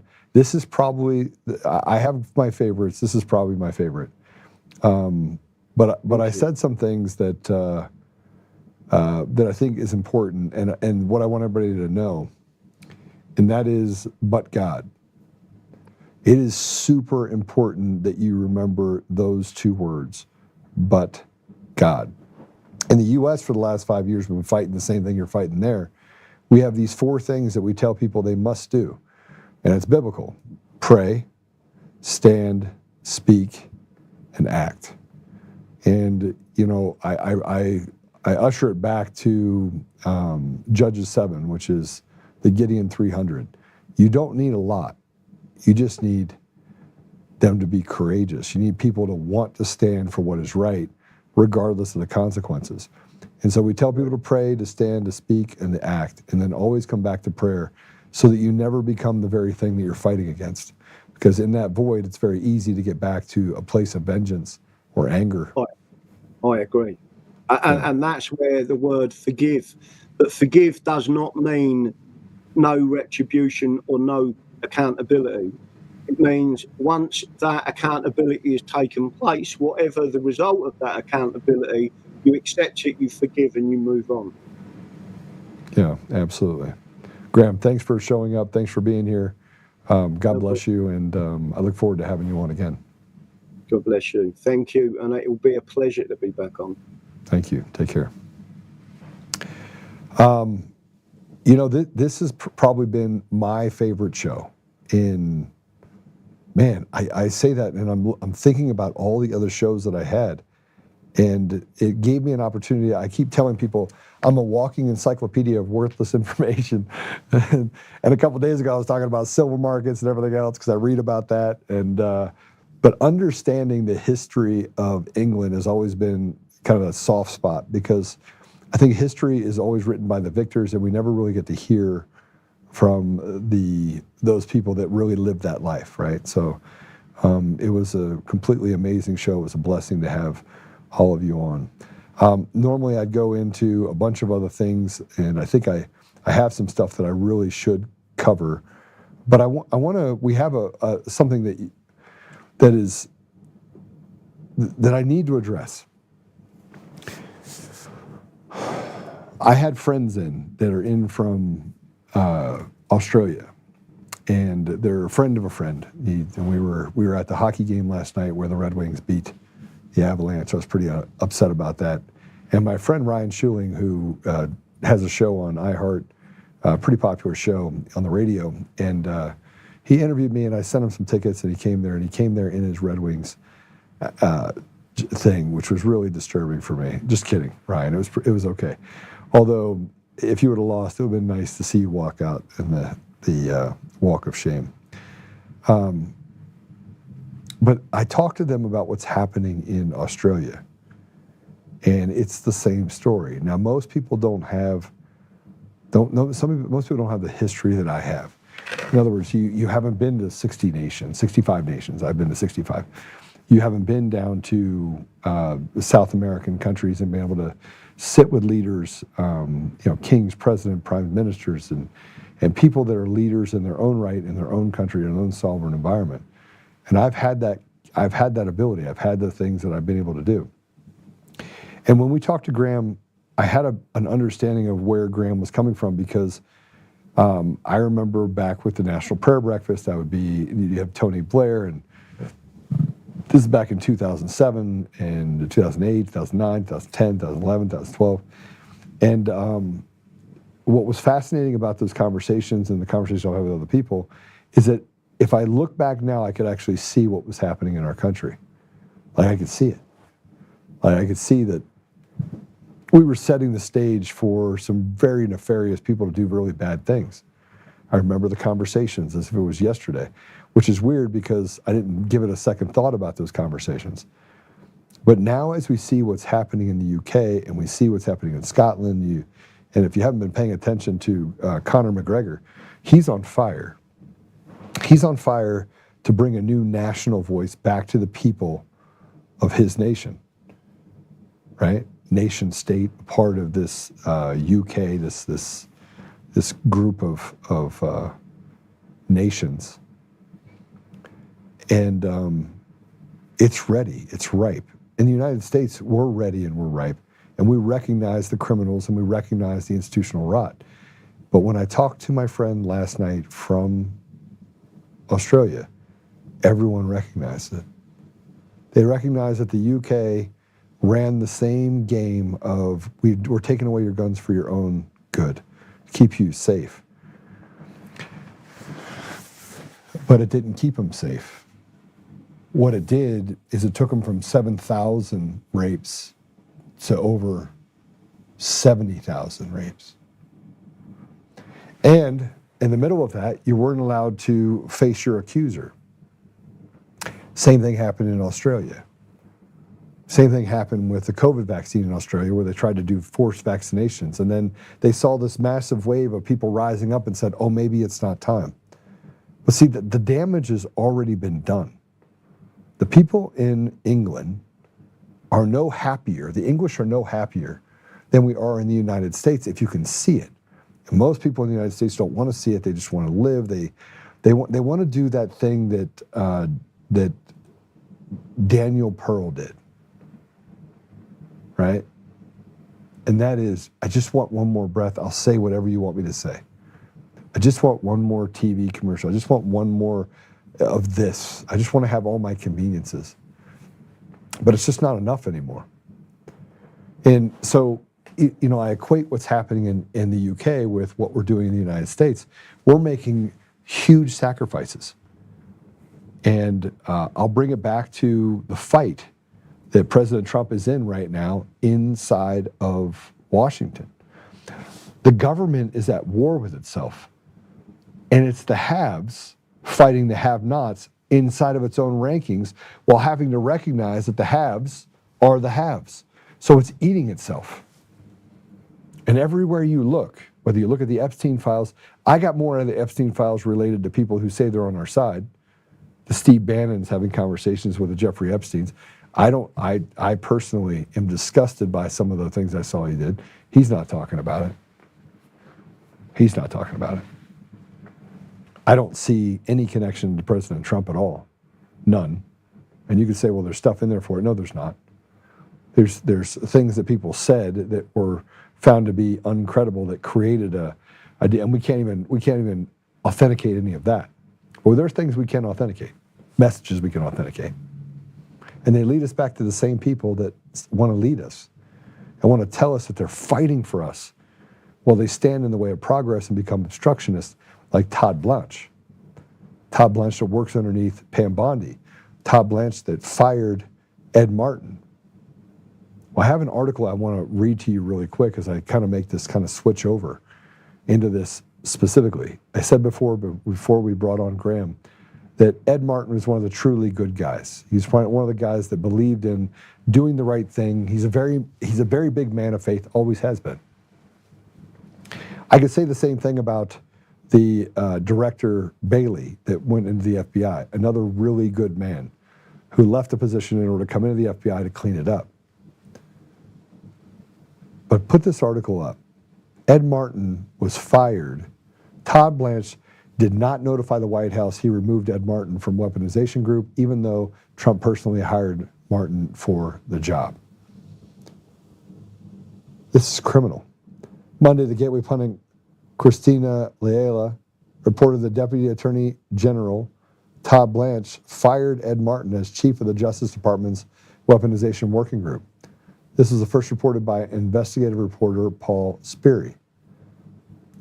Last May, President Trump tapped Ed Martin to be the U.S. pardon attorney after Rhino's Senator Thorne Tillis derailed his nomination for D.C. U.S. attorney. He was also personally named by Trump to serve in the Justice Department's director of the Weaponization Working Group. Then on Monday, it was reported that Ed Martin was removed from his role as chief of weaponization at the DOJ. A DOJ spokesperson said Ed Martin is still at the department as the pardon attorney. But there is more to the story. On Tuesday, Paul Sperry tweeted a shocking development that Todd Blanche did not tell the Trump White House that he had removed Ed Martin from the Weaponization Group. That was after President Trump personally hired Ed Martin for the committee. Go ahead and take it down. That was written by Jim Hoft, by the way. Another individual that was vindicated by Coomer and the other things that came out by these whistleblowers. Coomer, stolen elections in different countries. I mean, what we're dealing with right now is nothing short of international treason by a group of people that want to destroy everything that we represent and have us fight each other tooth and nail. Well, I think we've identified who they are now. We know who they are. And I think it's high time that not just in Australia or the UK or any of these countries, that we come together and we start to realize that we have to have effective leadership that is willing to rid ourselves of systems that they put in front of us in order to enslave us and turn us into plebes, serfs, slaves. It's coming. I truly believe it is coming. I'm going to bring it back to Colorado. And for those of you that are joining us from the UK, I just want to say again, thank you. Daddy Dragon, I didn't know you were as Daddy Dragon, but some of the people that have followed me for years know who you are. They've talked on Facebook and other places like, aren't you Daddy Dragon? So just to let you know that you haven't lost your following. We just need to reconnect you with them, and we'll work really hard to help you do that as well. Let's, if we can, let's get to Colorado for a minute, can we? Or should we go to, are we in, which one are we in here? Let's get to the part where I need to, oops, wrong one. Okay. So last night, you've heard me talk about Tina Peters quite a bit, and we have some real problems here in Colorado. And part of it you just heard about. You heard about it, the same thing happening in England, and the fact that we've lost our sovereignty as a populace, as a group, as a community, able to basically, we're running away from things. A vast majority of our parents are running away from schools, and I'm not talking about universities, they're running away from elementary schools. So deathly afraid of the grooming, indoctrination, the sexualization of their children, that they're just opting out. Nearly 20% of parents don't want to put their kids into public schools. Again, we're running away from the problem rather than running towards it and saying, you will not do that. Free and fair elections, school indoctrination, corrupt local media, corrupt judges, fighting against releasing offenders back onto the street. Second Amendment rights, keeping boys out of girls' locker rooms. Red flag laws that they want to just create more and more punitiveness on our communities. Republicans, Democrats, Independents, all in the same boat. And you're seeing them fight and say, look, that doesn't represent us. We're not Democrats. We're not those Democrats. Everything that you face around the nation is a capturing that is happening right here in Colorado, only times 10. And these people have zero ability to control themselves because they have been selected, not elected. They are demons that are trying to take everything fundamental from us in Colorado. So let's start with this guy, Kyle Clark, soon to be sued by me. I might even actually take his name. I might make that a thing. Okay, I might let you off for a little bit, but you have to change your name. So to Dickie McSwirly. I don't know, I came up with that name, but Dickie McSwirly sounds really good for Kyle Clark. He was on last night talking about President Trump and Tina. Let's take a listen. President Trump today directly linked his retaliation against Colorado to his political ally Tina Peters being in prison here for leading a breach of election system security. And Trump's latest comments about her case call into question whether the president even knows what Peters did to land her in prison and unleash his retribution on Colorado. She was in charge of a voting area, and she saw boxes of votes come in. So she went over to check it, and they put her in jail for voter manipulation, and she's still in jail. And they better let her out fast. And they're suffering a big price, Colorado. They have this woman in jail who's 71 years old, and probably has cancer. She's sick. And they put her in because she challenged somebody that was dumping ballots into a box, okay? And they didn't put them in jail. What President Trump said there is almost entirely, like word for word, false. Have no idea where he is getting this story about Tina Peters challenging someone dumping ballots into a box. We have covered Peters for 5 years and have never heard anyone claim that. What Peters did is well established. Even her own legal team admits it. They just say that it was justified. Peters snuck a hacker around security protocols using another person's ID so that hacker could make a copy of election systems. She's not in jail for voter manipulation like President Trump said, whatever that means. She's in jail on 4 felonies and 3 misdemeanors for her role in that election systems breach, which did not impact any actual votes. Trump also claims that Peters probably has cancer. She had cancer years ago. Recently, she had a cough, which her lawyer says has improved. All of this to say, it is not clear if President Trump knows what Tina Peters did to land in prison, leading to his campaign of retaliation against Colorado, where he's withheld disaster funding, tried to freeze federal spending here, vetoed a clean drinking water project, relocated a military command, and is closing a major science lab. Okay, so this liar is lying. So let me just tell you, President Trump got a bunch of things wrong. So did he. Number one, Tina was not in jail for manipulating or breaching a system. None of her charges are related to that. They charged her with basically walking down the street.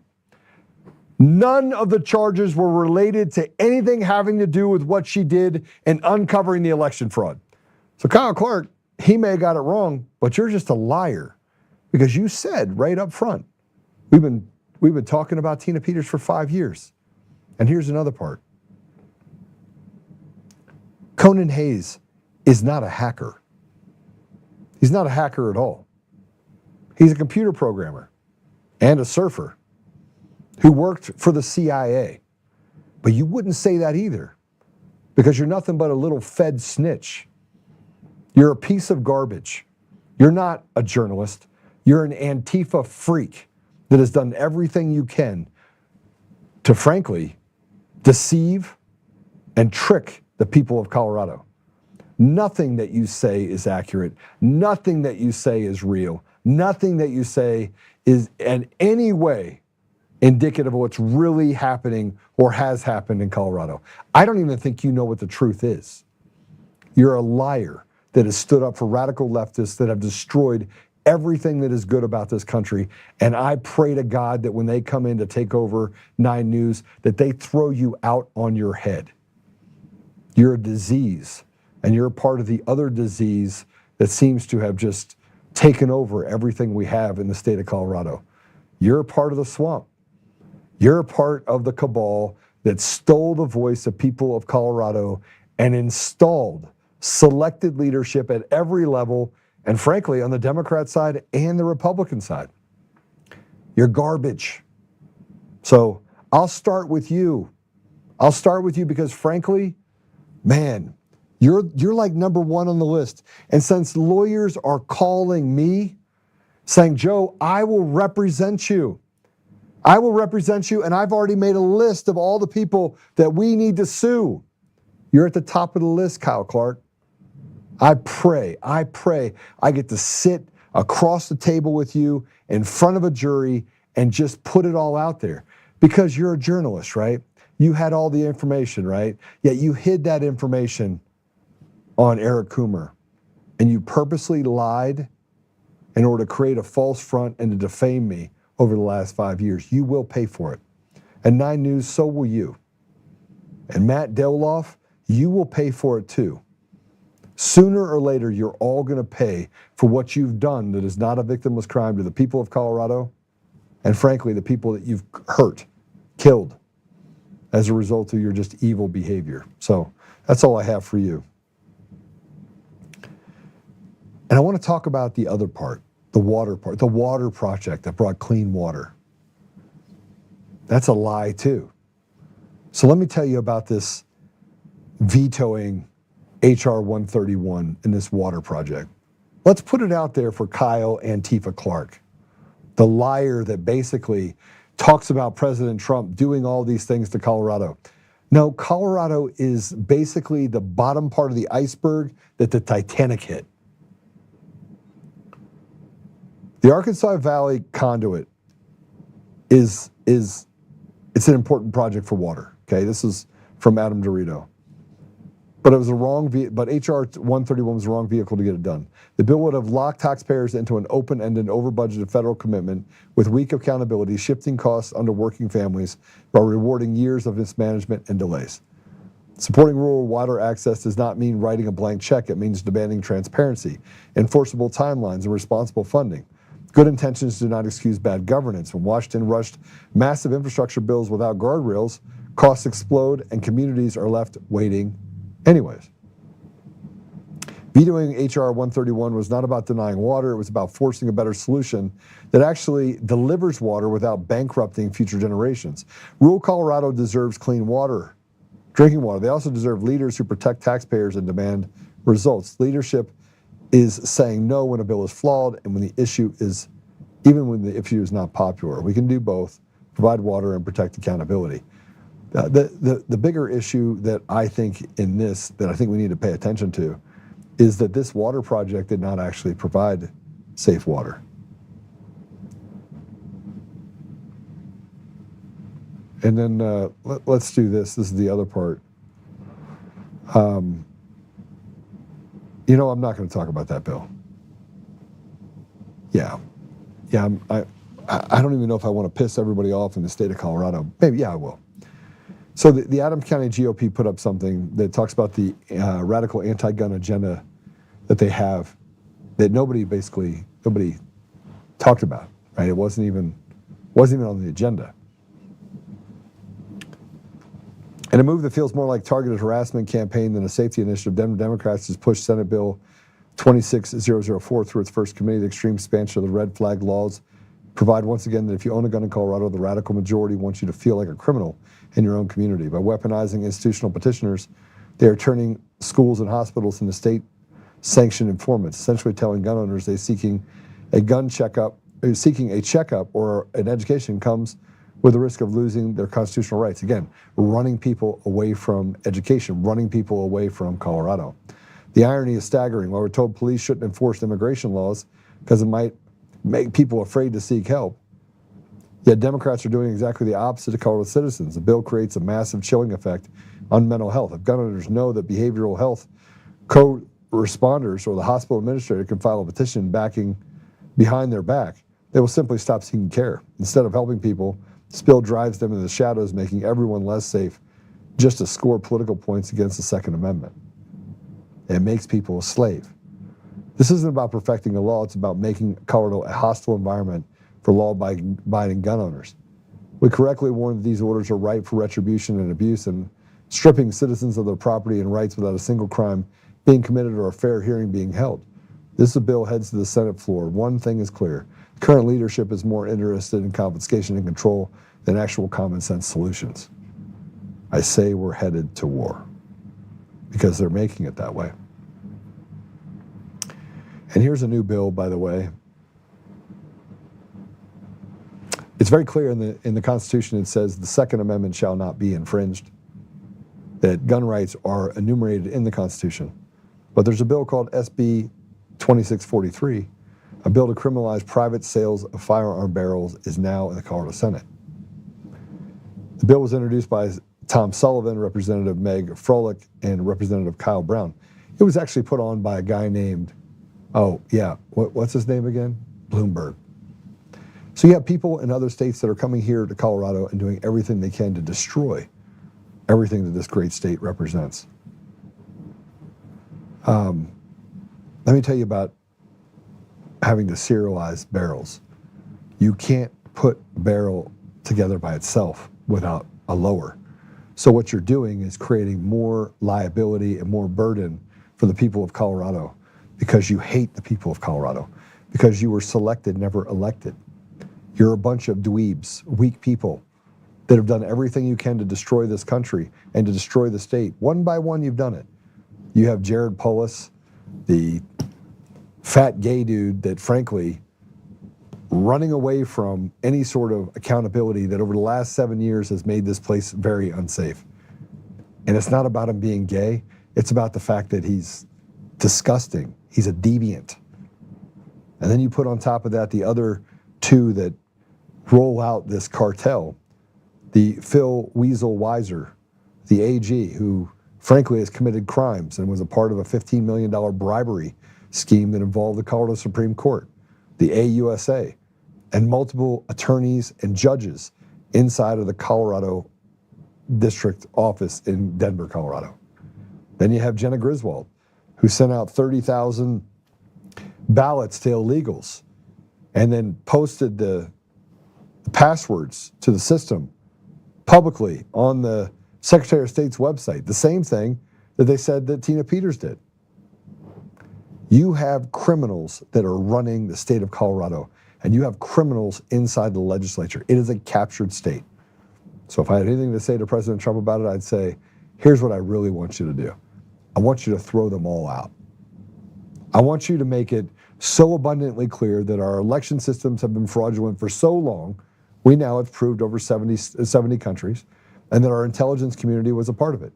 We've been this way for so long that now we just need to repeal all the last 2 decades, throw all the judges out, re-elect, and put people in positions of trust and authority, rip the Band-Aid off, and have a Caesar moment. We need a Caesar moment in the state of Colorado, and in many states, but especially here in Colorado.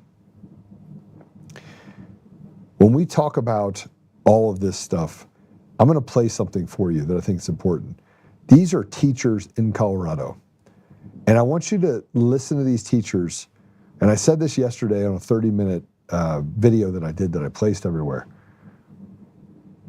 When teachers become indoctrinators and become propagandists, then parents, sooner or later, will make them the target. We'll know who they are. And if you want to see real people that get backed into a corner, that are losing their children, what they do when they realize who's doing it, it's not going to fare well. Go ahead and play it. School shut down completely. Yes, and because of that, other schools in our network shut down, and our high school that's right next door shut down. At my school, almost everybody called out today when we heard the national call. It was electric. Everybody wanted to be a part of it. Shut it down. Strike. The only power we have is the power to close the economy down. All of us need to do this thing. We need to do it for our students. I'm a history teacher, so we teach oppression and resistance in schools. I thought it was really important to show them that these things are occurring in their neighborhoods and in their communities. How can I tell my kids that they can take civic action and they can do these amazing, wonderful things if I'm not willing to also be brave and do them myself? That's right. So, and also got to defend them too. We're here to show that we will not let ICE intimidate our community. There are more of us than there are of them, and we know that when we're motivated by our love for our students and for our communities, that we're on the right side of history. I read history, and this looks a lot like something that happened in Germany in about 1933 or 1934, and I don't want that to happen to the kids that I teach every day. And we need to show our students that we put our money where our mouth is, and that we are willing to take it to the street and to take a risk to protect them.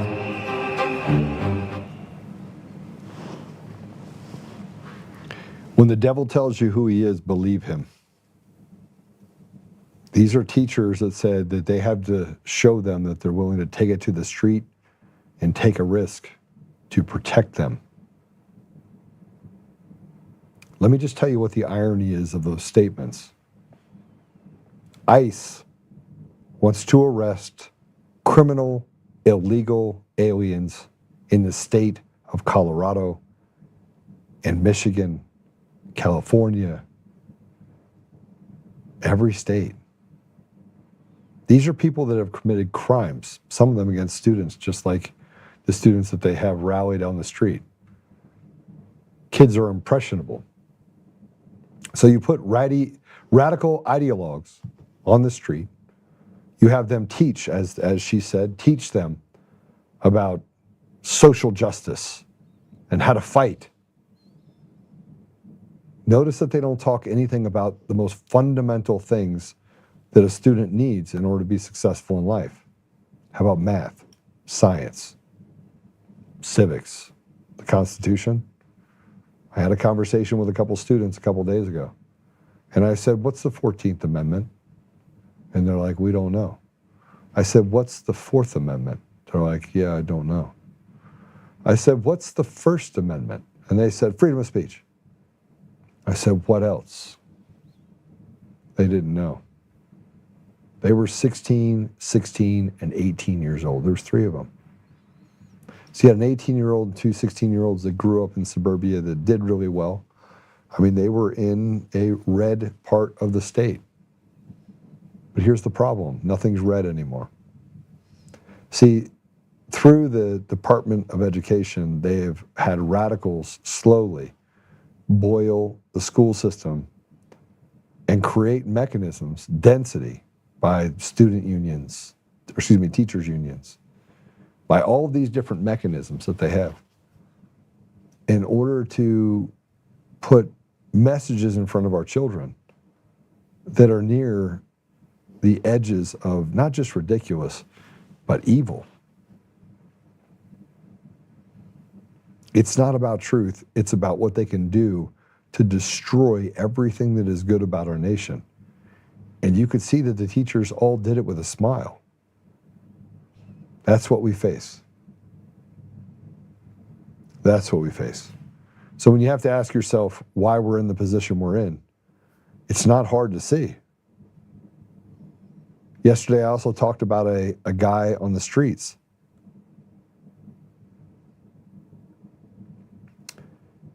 He's a 24-year-old. Put up this post, please. 16th Street murderer's 24-year-old Elijah David Caldwell. Unsurprisingly, he has a long and violent criminal record. It looks like he was out on a $100 bond, so $10 for sexual contact, no consent. Charged from January of 2024. Saturday and Sunday, Elijah killed 2 innocent bystanders and stabbed 2 more. Saturday, 16th in Tremont, 512. 16th in California, 515, deadly. And 16th in Lawrence, 554. Sunday, 16th in Market, 8 p.m., another deadly encounter where he killed someone else. It's 2 days. It took the police almost 40 minutes to show up. The woman killed Saturday at 16th in Cali was a flight attendant for American Air who was here exploring the city on a layover. American rerouted their accommodations out of Denver to a hotel by Denver Airport. Mayor Mike Johnston is about to spend $500 million to revitalize a vacant and unsafe downtown. No one wants to visit Denver. And here's news about the attacker that I think is important. The guy that was charged with 4 stabbings, 2 of them fatal. He was found incompetent to stand trial. Same thing, 9 News, glazing over the reality of what happened.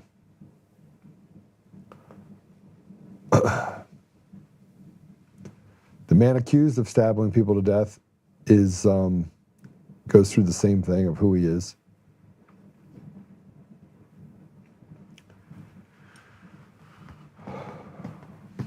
Take it down.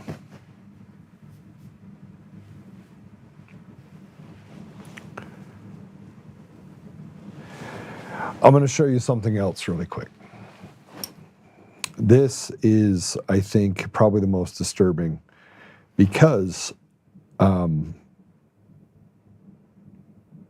this comes from the Aurora Police Department. One of the reasons why I'm running for governor is because I want a zero tolerance on criminals. I want a pathway for criminals to be rehabilitated, but we don't have a system that does that either. We have a system that treats people like animals and does it for profit. Let me read this one to you and tell me what you think. 2 investigations by our Internet Crimes Against Children unit led us to the arrest of 2 Aurora men with more than 17,000 images and videos of children's sexual abuse material. Let that sink in. 17,000 images and videos, every image, every video, a real child being abused. Both cases began with cyber tips from the National Center for Missing and Exploited Children flagging online accounts sharing or possessing child sexual abuse material. From there, ICAC got to work. Detectives traced the online activity and found the homes of the 2 suspects. Search warrants were obtained and served at those homes. Multiple electronic devices were found and seized. That's when the thousands of images and videos were recovered. The suspects are 53-year-old Orlando Archuleta, 5 felony counts of sexual exploitation of a child, more than 15,000 images recovered from the seized devices. 37-year-old Demeshov Yusupov, 7 felony counts of sexual exploitation of a child, 69 images or more, and more than 2,600 videos recovered. Get ready for this. You ready? Despite the severity of these crimes and volume of evidence, both suspects are currently free on a $10,000 bond. The investigations are detailed, time-consuming, and emotionally demanding. They rely on specialized training and close coordination with local, state, and federal partners. Our ICAC detectives will continue to work every day to identify offenders, hold them accountable, and fight for victims who deserve protection, dignity, and justice. The investigations are active and ongoing. Anyone with information are asked to contact Metro Crime Stoppers. And you got the 2 pictures.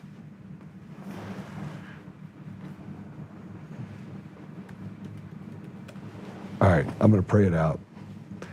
These, by the way, are illegals, I was told. These are what the teachers are fighting for, is people that would exploit children.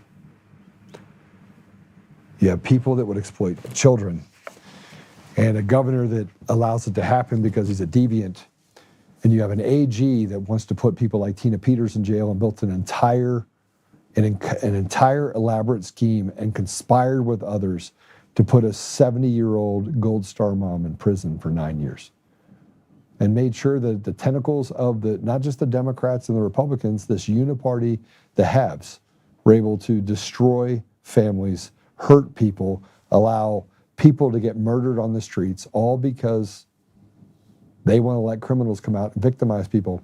And then they want to tell you that you should be afraid of ICE because they're going to clean up the streets and make your family safer. But they're doing it for your own good. That's the devil telling you that they're here to kill you and destroy you, and then covering it up and saying, oh, I'm actually here to help. Well, they're not. All right, let's pray.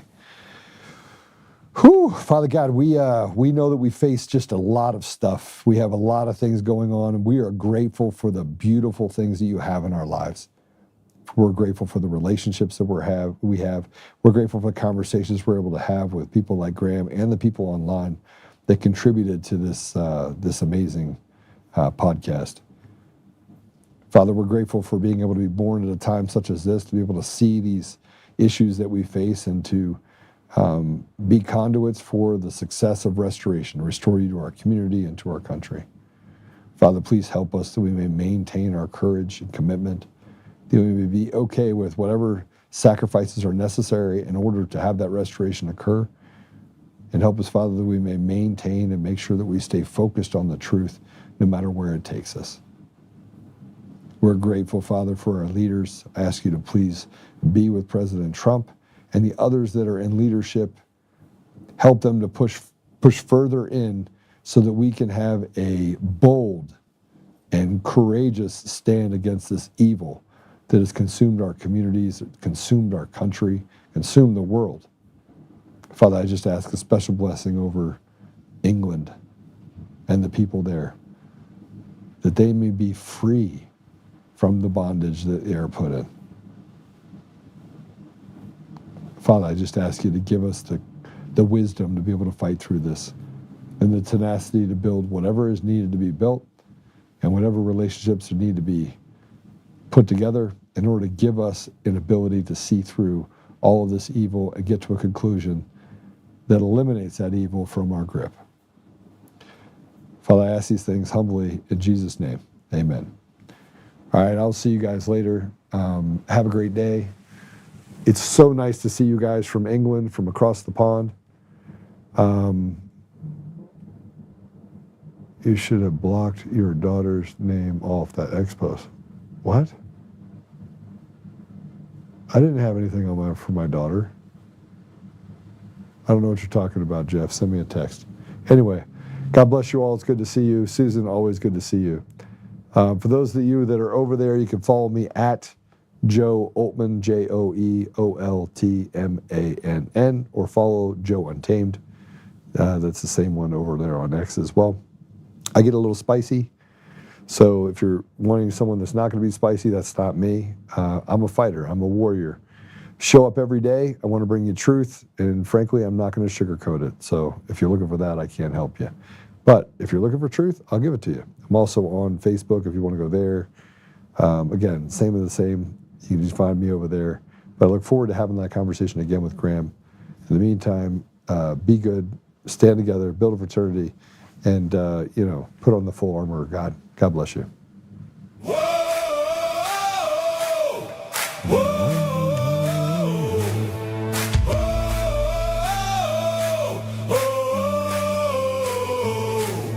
Rising from the fight for the forgotten and the free, exposing rigged machines, Kuma's lies, Dominion's deceit, pays a grand each day, shielding truth from corrupt halls, but he won't back down, standing tall through it all. Hart and Tina Peters break the chains that bind her tight, hand count votes and one day bring the fraud to light. No more mailing scams, no machines to steal the night, restore the people's voice, make Colorado right. Governor Roman, lead us bold and true, badass for the have-nots, fighting through and through. Abolish property tax, cut the tolls away, shrink the bloated state, let the people have their say. Roman, it's our rally call, truth and freedom rise and watch the tyrants fall. Untamed Colorado, strong and proud, we'll be one man for the people, set our great state free. Help the single moms, bring back trade school strong, opportunity for youth, where the brave belong. Audit every NGO, ban the wolves that roam, reclaim our stolen land, bring the power home. Eric Kuma's fraud, Dominion's rigged design, expose the stolen votes, cross a dangerous line.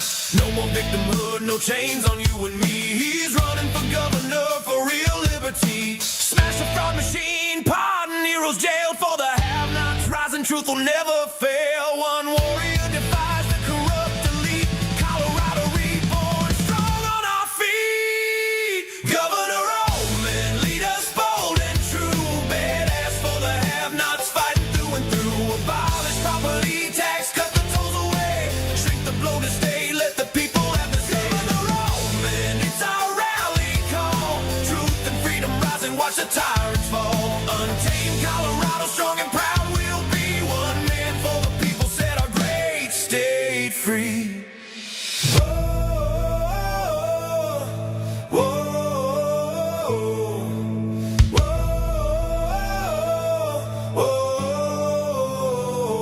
Governor Roman, lead us bold and true. Governor Roman, freedom forever, Colorado rise.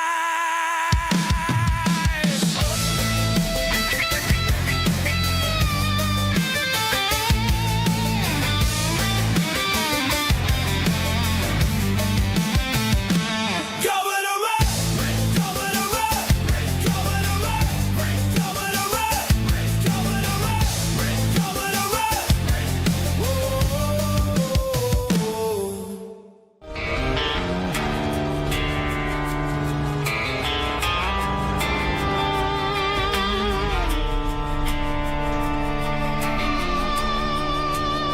Rise up untamed, in the heart of the fight where the wild ones roam. Joe Oltmann's calling, bringing truth back home. From conservative daily to this untamed fire, we shatter the silence, lifting spirits higher. No chains can hold us, no lies can prevail. All tinted heroic and fearless on this rugged trail.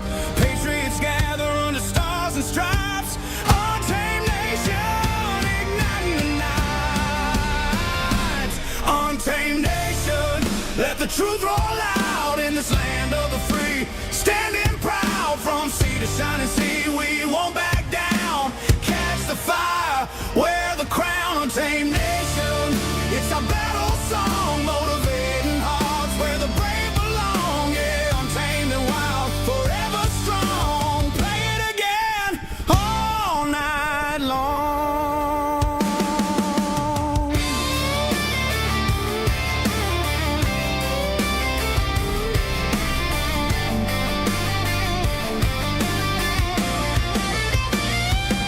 Break the mold, chase the real. No more games, time to heal. Joe's voice leads the untamed crew. Truth matters through and through. Untamed nation, let the truth roll out in this land of the free. Standing proud from sea to shining sea, we won't back down. Catch the fire, wear the crown. Untamed nation, it's our battle song, motivating hearts where the brave belong. Yeah, untamed and wild, forever